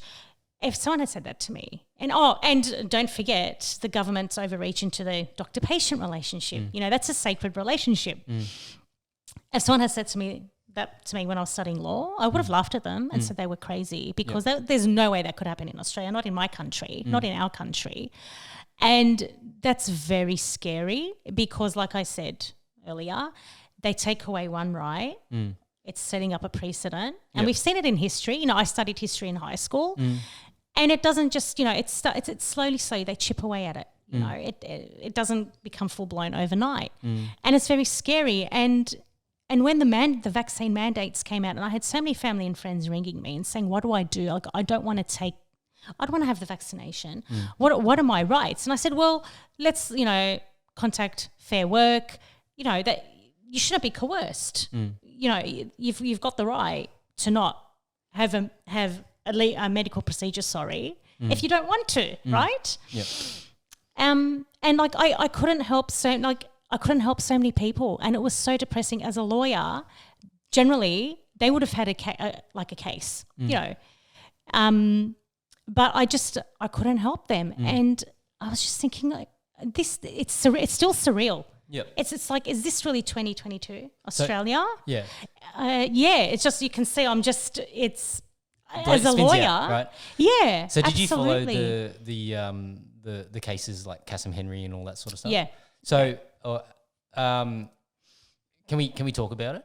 Yes, we can. Okay, and the reason why, obviously, I followed those cases quite closely as well. I listened to the live stream, and so same. I think it's good for us to actually have discussion about what was your interpretation or what was your takeaways from it, and for me to share mine. So obviously, I found it interesting that what Justice Beach Jones said was that in the court, obviously our position here is not to debate the efficacy or the validity of vaccination or the science of alternative treatments.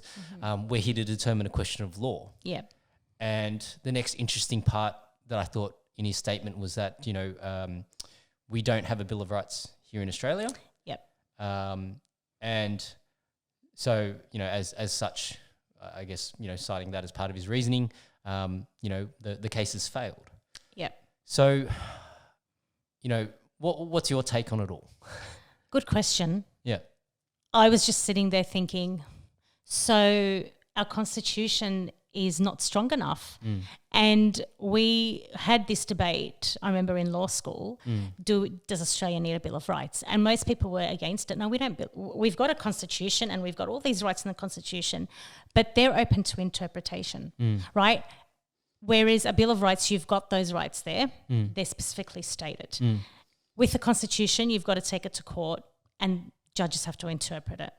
And depending on what's happening at that time, because and I'm sure you understand this too, I think they used that it's an emergency power it's extenuating circumstances. It's a pandemic. So it's okay for the government to be so overreaching and pretty much, well, they don't believe it was coercion because they said, you still have a choice. Yeah. So your choice is to lose your job. Yeah. But I mean, when you've got to choose between losing your house, putting food on the table for your family, a lot of people are going to go for it, right? They're going to do it. Okay, so the analogy I use with this is that it's like in the automotive industry, if you came to buy a car and I said, Linda, you can buy this car, but you need to use the financier that I've got here. Absolutely. You can't go through your bank. You can't use anyone else. You got to use my financier. So basically that's the term for that is third line forcing, and it's illegal or it's misconduct under the ACCC guidelines. Yep. Right? So if you then take that analogy and then apply it to the mandate situation, it's like, okay, well, yeah, you can have a job, but you need to take this. Yep. Right? From this particular supplier. And mind you, this is not just for when you're at work, right? Yep. Because once you have the vaccine, that's it. It's there. So for me, it was like, well, is it really a work health and safety requirement? Because you're not just doing, like, it's not just work. Your employer is asking you to do something. That's going to be with you always, right? Yep. So it's not just for work. Look, we need. I was always for, it's good to have a Bill of Rights. Why not? I wasn't a huge advocate for it because we didn't, and this is the problem, we've never had to think about this. We've had things so easy. We've become complacent. We've generally trusted our government and this is what's happened because we've all become so complacent. Yeah. And we can't keep doing that. Yeah. Well, I think, and so let me just flag again. It's not to say that we're against the vaccination. It's just to say that what we want to make freedom of choice. Yeah, that we put a line in the sand to say that, hey, that's probably a step too far. Because if you can say that, hey, you need to do whatever medical procedure X, Y, and Z to have employment or work in a particular sector or whatever, you replace medical procedure with any type of medical procedure. Absolutely. Right? You need to go and have a hip replacement. You need to go and have a hysterectomy, or you need to go and get the snip. Right? People would be up in arms saying, oh, well, what sort of health benefit is there to that? Absolutely. Right? Absolutely. But once you allow that freedom to be eroded, then that's what opens the door to those sorts of problems. Absolutely. Right? Absolutely. Because what's next? What freedom am I going to take next? What other emergency is going to come about? And what are they going to say next? Oh, you don't have freedom of religion anymore. Sorry. And I mean, that's happened a little bit. We've seen that. But the thing is, people generally don't react unless it personally affects them, right? Yep. And so I say to people, Aussies, we have this attitude of she'll be right, mate. Exactly. And the thing is, okay, somebody else will fix it. Yeah. It's like, okay, this doesn't affect you. Yeah. You are happy to choose to have the vaccine. That's fine, and that's your choice. And if you're giving informed consent, you know the risks have been explained to you, and you're happy to take those risks. Then you know what? By all means, have as many as you like, have many vaccines as you like. Yeah. But yeah, it's what's next, and that, like I said, that right or freedom, might not be, so that might not be impinging on your freedoms because you're happy to have that. But what's next? And unless something affects you personally, I find people don't speak up. They generally don't care. And I think, I just think we've had it easy here. We've had it very easy in Australia, I think, and we've sort of trusted our government too much. And we don't have a Bill of Rights. And one of the things I would love to see is Australia have a Bill of Rights. We definitely need one. This is, I mean, even Craig was saying, he was like, before he was like, I didn't think we needed one, but now he's like, we need one. Yeah. So when you decided to put your hand up to be a candidate, was that the compelling factor, or were there any other factors that you saw? Oh, there was a few factors. I honestly didn't think they would mandate the vaccines because I'm like, they can't do that. They can't force you. Well, can we coerce. Pause on that? Sorry, yes. And I'm getting excited. No, the reason why I want to pause on that is because so New Zealand has actually rolled back their mandates. Yes. Yeah. Yes. But that's because they were getting challenged and they were going to lose. Did they lose already, or they? I think their High Court had ruled against them. Yeah, I think they handed down a decision that they had to reverse the mandates. I'm pretty sure, to be honest, I've not looked into it much at all. I just read a few things about it. I haven't read the actual case, so I'll have to read the full court transcript. And then the other interesting one is that South Australia has rolled back their mandates. Queensland has rolled back some mandate. I'm not sure which one exactly. But yeah, South Australia was, I think, police and teachers. And I think Queensland too. I think I just read they were going to reverse the mandates for teachers as well. Okay. Again, I could be wrong. There might be other professions as well, but they are starting to roll back. But I just don't want people to be fooled by that because an election's coming, as we know. Yeah. And they're easing restrictions. But what happens afterwards, depending on what happens in the election, I think we'll see more of those mandates brought in. Well, they're flagging, that's been flagged in the media already. Yeah, absolutely. That, hey, you know, winter's coming. Winter's coming. Yep. Winter's coming. Yeah. Wow. Yeah. Game of Thrones. Yeah. For those that watch Game of Thrones. All right. Let's switch gears a bit. Sure.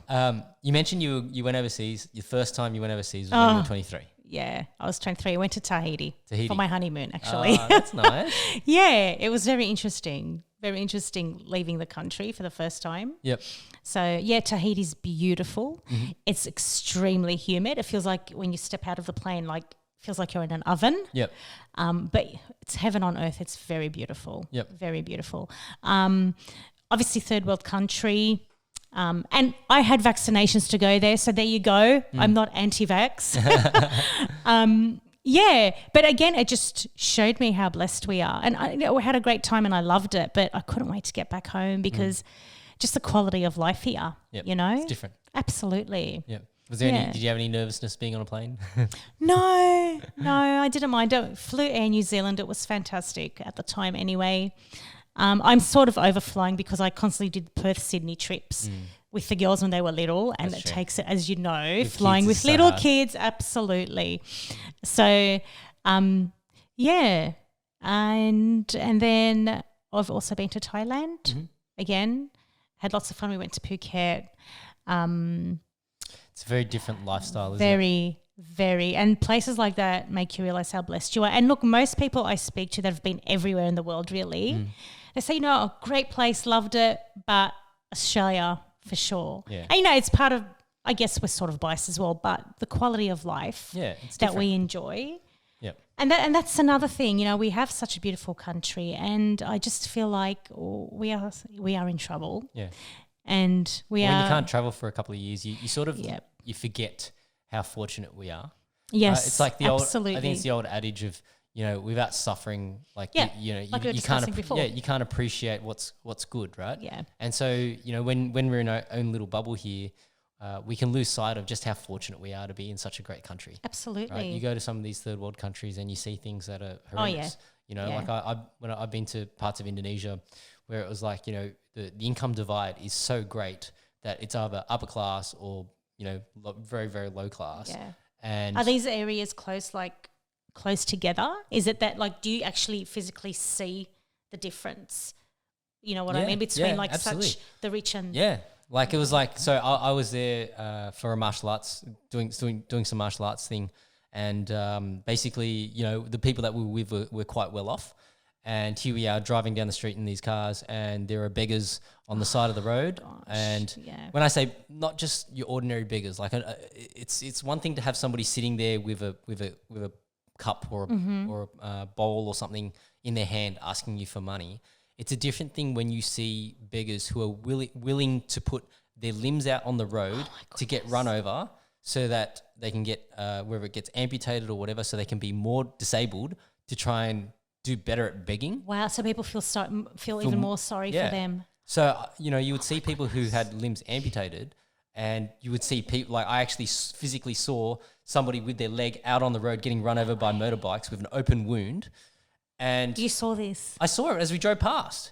And I was like, what the hell is going on? And then, they were explaining to me, they do that so that, so that they can, look more disabled, just to eat, so they can, right. Wow. So if anyone ever thinks that they're struggling in life, you've got to, I think there's a few rungs on the ladder below where you are to get to that level of, trying to survive, right? That's taking survival to a real extreme. But, you know, to me that was really it was really eye opening. Like you know, when you see something like that, it's pretty harrowing. You don't forget the image of that. Like I can still picture that guy with his open. I can imagine. On his imagine. Yeah, when you go to countries like that, and I mean, look, last week myself and a few of the other candidates went to a fundraiser organised by Rescue Destiny, sorry.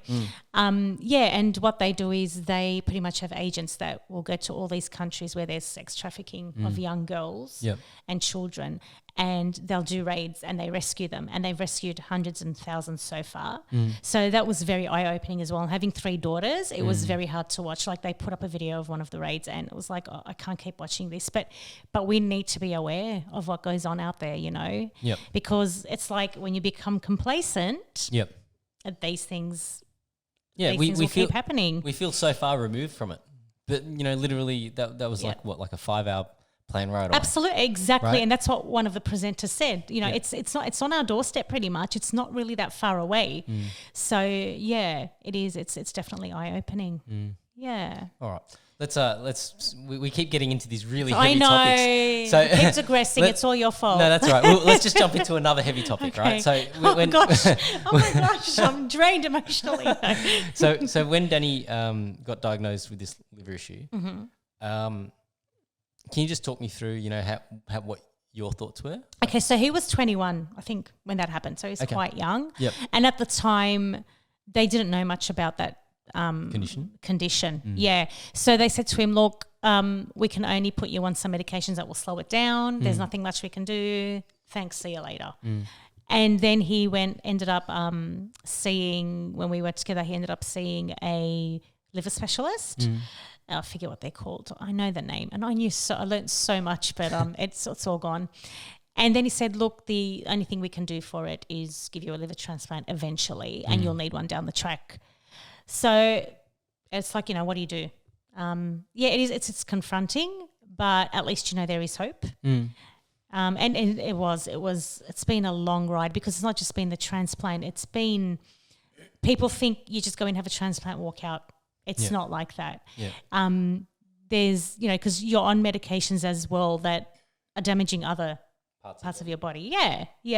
So, you know, there's those effects, and he also developed asymptomatic, I think that's what's called, Crohn's, as a result of having such a bad liver for such a long time. So Crohn's is what, like a auto disease, it's an inflammation of the gut, in like very simply, and I'm sorry if, you know, that's not right, but from what I understand, very in a nutshell, it's inflammation of the gut.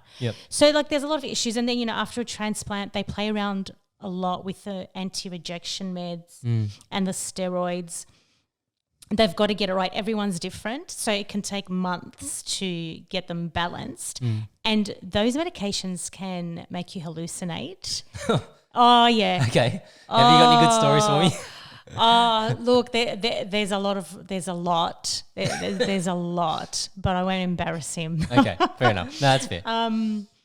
But yeah, it's honestly, like I look back now and I think, wow, like how did we get through it? But it's family support. I had a lot of family support.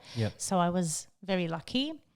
But yeah, and I remember sitting at ICU, outside of ICU while he was in ICU, because we were told at one point it's touch and go. He was that sick, and that's the sad thing. Patients have to get really, really sick to qualify to get an organ, right? I mean, you've got to go through all these assessments, so many assessments, to prove that you're a good candidate for an organ, because we've got an organ shortage in this country. So that's where, you know, on your driver's license, they ask you, you know, would you like to be an organ donor? Yes, that's right. If whatever happens. Right. But the more importantly, have a discussion with your family and friends, because they can override your wishes. And I've told my family and friends, you know, I'm a donor, and if you override my wishes, I'll haunt you. Come back as a ghost and haunt you. So yeah, it's very important to have the discussion with family and friends. But yeah, and you know what? We've got some of the most amazing doctors. I remember being in ICU and seeing how hard they would like try to save someone to the point where some like family members, and you'd overhear, not on purpose, but you know, ICU's all open, and you'd overhear conversations that doctors would have with families, and it would get to the point where the family would say, "Look, don't revive them next time." Like, they just the quality of life they're going to have, they've been through so much. It's cruel. So, and you know, there was doctors there from all different countries, like Italy, the UK, learning from our doctors. Wow. So we've got amazing talent in this country. We really do. Did that whole experience change your sort of outlook on life? Yeah, absolutely. Like I was saying, sorry, you know, sitting there outside of ICU, you were just in this dark place, and people would be walking past talking about just everyday mundane things. And I just remember thinking, wow, like, and then I thought, you know what? If I can get through this, I can get out of this in one piece, I can do anything. Yeah. And during this campaigning, you know, we have our ups and downs, you know, and you get a lot of criticism. You do get love too. And you get tired, and you just, and with anything I've done in life, I just take myself to back then sitting there thinking, if I can get through this, I can get through anything. And that keeps me going. And I also being a mother, you know, you're a parent. I just take strength from my children, honestly. So they give you the strength just to keep going, to keep fighting. Your mental fortitude really like strikes me, right? Like, and the reason why I say that is because, you know, if you think about it, you know, you've dealt with the stresses of seeing how emotional, you know, family law can be on people, and you know, when you went through this situation where, you know, a guy's hung himself, then you've got your partner who's, you know, gone through some really significant health struggles. Right. Have you ever had to have any counselling for yourself? I haven't, but I probably should. I'll be completely honest. And you know, I think especially like being a mother, not just being a mother, you know, it can happen to anybody, but you just, there's so much going on, especially now. You just think now's not the time. There's too much to do right now. I'll get to it eventually. This is more important. I've got to do that. That's more important. And I think as a mother, I feel personally, I put myself on the back foot. Yeah, absolutely. And it's just, I've got to get the girls to do this. I've got to take them to this appointment. I've got to do that and you know, work and So, but, you know, I should have. We were offered it. I didn't take it up at the time. I just couldn't. I just wanted to be left alone. That was just me. But yeah, I haven't had a break. You're right. It's just been go. It's been kids and illness and then everything that's happened these past 2 years. Although, you know, I was lucky. I was in a place where I was working from home and my role wasn't mandated, right? So I was lucky. But yeah, like I haven't, like, it's funny now that you say it, I just stop and go, okay, I'm no superwoman at all, you know, at all. I have my moments, but yeah, definitely. Like, I think if you've been through something like that, I am pretty strong. I think I'm a strong person, but like the strongest person, even the strongest person, like there's a line, right? I think that there's a certain line where even the strongest person will break. So that's where you need to have that time to process things for yourself as well. Right? Absolutely. I think even time out just to process. Absolutely. Well, I think you taking the decision to actually say, you know, that's enough for me. Was probably the best thing you could have done. Because then that allows you enough time to then sort of take a step back without going and jumping straight into the next case and then, you know, not letting things actually just breathe a bit. Because like it's like, you know, when you're cooking, right? You need to sometimes let things bubble to the surface. And if you don't take any time out and you just keep going and you keep going, you get lulled into this trap that you end up so far down a pathway, and then the moment that you do get that time to reflect to yourself, you just sit there and you go, how the hell did I get here? Absolutely. That's right? So true. So, you know, I just find, like, you know, for all the things that you've experienced, I think, you know,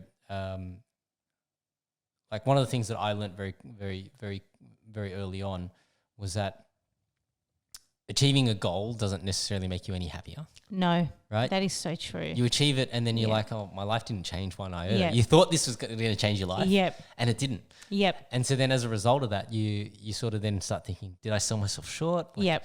Did I set the bar too low? What's going on? Do I really want to do this? Yeah, that's right. Yeah. And then you realize that, and I think, from the experience that you've had, with your partner is that with Danny is like, you have to be so grateful for the life that you've got. Yeah, absolutely. Right? Absolutely. And it makes you appreciate the most simple things in life. Yeah. You know what I mean?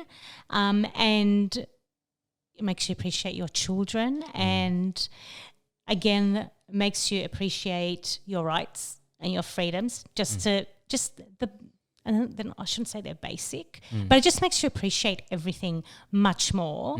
And it's really funny because like you want to fight for that. Like even though what you've been through is exhausting, it just makes you want to keep fighting, right? It makes you want to keep going.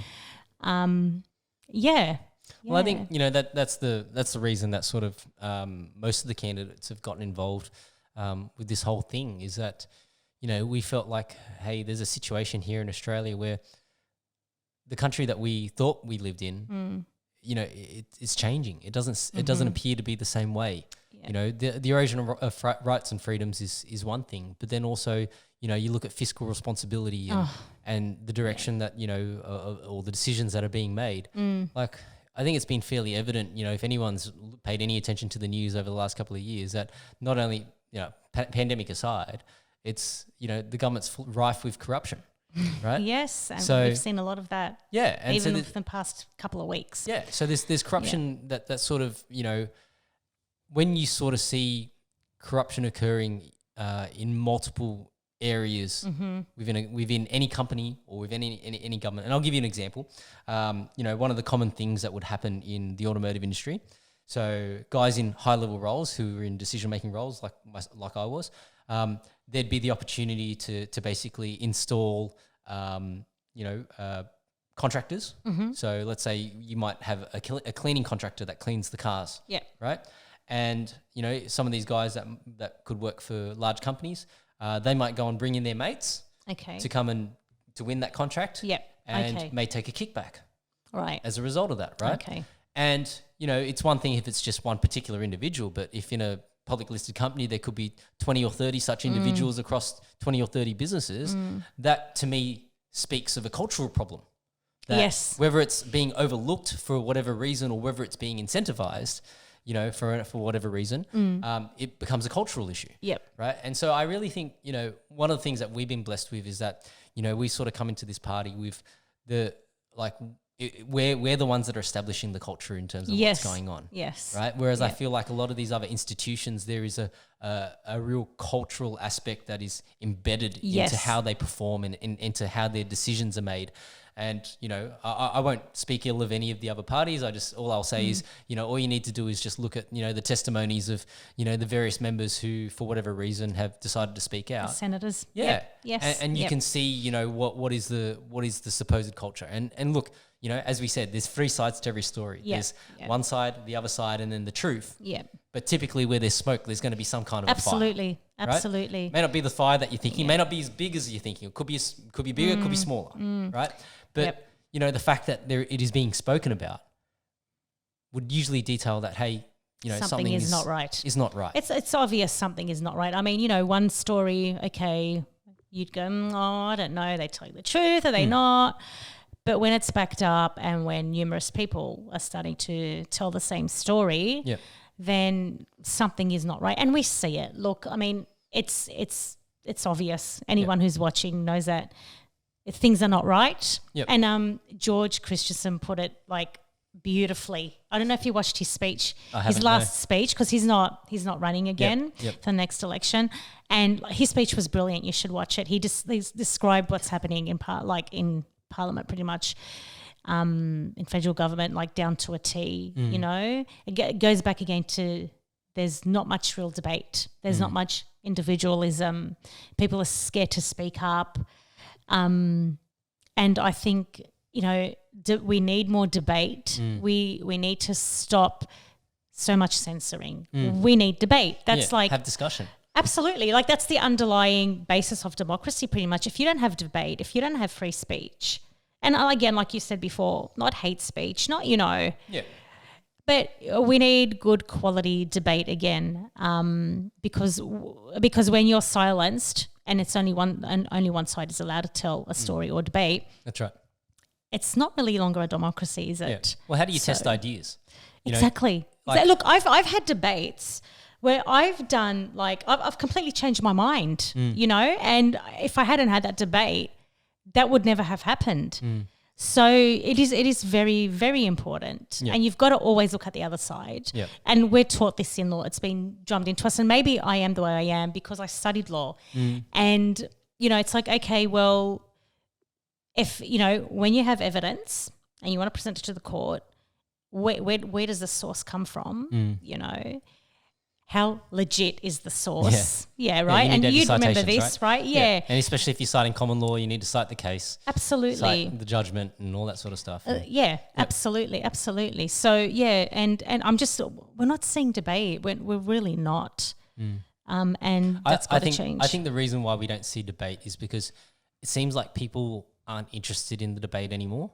What people want is the silver bullet. Yes. The panacea at the end that says this is going to be the one thing that you need to do. And you can see this in, I guess, how we're structured in terms of consumerism when it comes to health and fitness. Yep. Right? It's like, okay, this is the diet, whether it's keto, whether it's vegan, whether it's Atkinson's or Atkins. Keto. Whatever it is, right? Like everybody has a particular thing that they want to espouse as being, this is how you do this. Yeah. Right? When it's more nuanced than that. Like absolutely. Any sort of dramatic lifestyle any sort of dramatic lifestyle change is going to yield you a good result. So, the moment you start cutting out, processed sugars and carbs or whatever like that, you're going to see a dramatic result. Whether you've done that through veganism or you've done that through keto, you're still going to see a result. Yeah. So, that's the thing. Like to really test ideas, you need to be able to talk about it openly. And the results for one particular individual will vary from individual to individual as well, because it depends on your genetics. Absolutely. Right? And is it sustainable long term? Yeah. And you know what? And you can change. Like you might start eating one way and then go, oh, you know what? I need to with keto, I need to add back more carbs because I lift weights or my lifestyle is very, very active. Yeah. So it's not, and that's the thing. It's okay to change your mind. Yeah. People don't realize it's okay to change your mind. That's a sign of education. Absolutely. Right? You're getting educated. Absolutely. Right? And we should never stop learning. Yeah. We don't just go to study degree or whatever, and then that's it and close our minds. We need to have an open mind and we need to keep learning. Otherwise, you won't grow. I don't believe you'll grow as a person. Yeah. And we're always relying on somebody to prescribe you what you need. Absolutely. Right? So, absolutely. that really, just thinking on that point a bit further, talking about health and fitness. So for me, I was like that. I've tried, all the different diets. Because I've cared about my health and fitness for a long time. Yep. And I realized that, it's not any particular diet that's going to yield me the result. It's actually being disciplined in how you approach it every day. Right? Absolutely. So, you can go and say, you want to do this or you want to do that, but it's actually in how you approach the day-to-day operation. Exactly. Right? Exactly.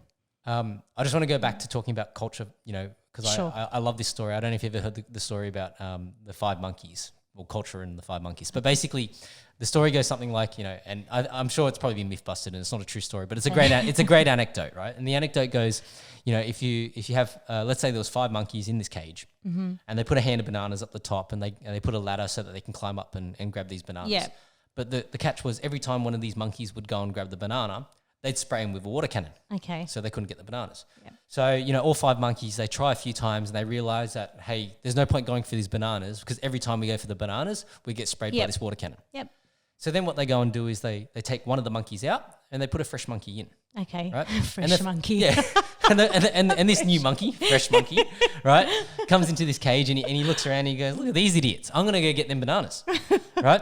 So he goes to try and climb, or she goes to go and try and climb for these bananas. But the other monkeys are pulling it down. Yeah. Because they don't want to get sprayed with the water cannon. Mental picture, sorry.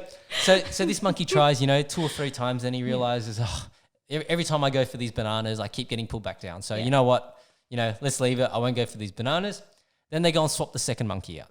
And this new second monkey comes in And the second monkey looks around and goes, look at these idiots. I'm going to go get those bananas. What are they doing? Right? Hello. Yeah. And so the second monkey tries to go up and get these bananas, but all the other monkeys are pulling him down again. And it goes through until they replace all 5 monkeys. Wow. Okay. And then you get 5 monkeys who are in the cage who don't go for the bananas, but none of them know the reason why. Wow. Right? Wow. So that's amazing. So that is a story about how culture sort of becomes culture. Yeah. Right. And so when we talk about it from whether, if you're a business owner or a political party or whatever, culture is established by your 5 monkeys that are originally in there and the behavior that you treat them with. Right. Yep. I think there was a great video that I watched where it was like I can't remember Chris something, the one that wrote the book about the last election and why Bill Shorten lost. I think I know what you're talking about. Yeah. So anyway, I watched this video on YouTube and they're sort of going through the reasons why, and they're talking about like the cultural differences in the major parties, right? And I think the example that they used was that typically the person that leads the Liberal Party is the person that is the most ruthless campaigner, right? Because to get to that position, they've had to do everything possible to establish themselves into that position, and whereas the Labor Party has this culture of tenure. So the more senior or the person with the longest career, so to speak, in the Labor Party will get the next opportunity. And that allowed me to sort of apply a different lens to how I view the information that we're getting from the media about what's going on in the major parties, right? So, if you look at it from that perspective, currently, ScoMo is trying to handpick certain candidates. Well, he has, right? Well, he has handpicked certain candidates. And it's been confirmed. Yep. And so, like you're going up against Mr. Hawke.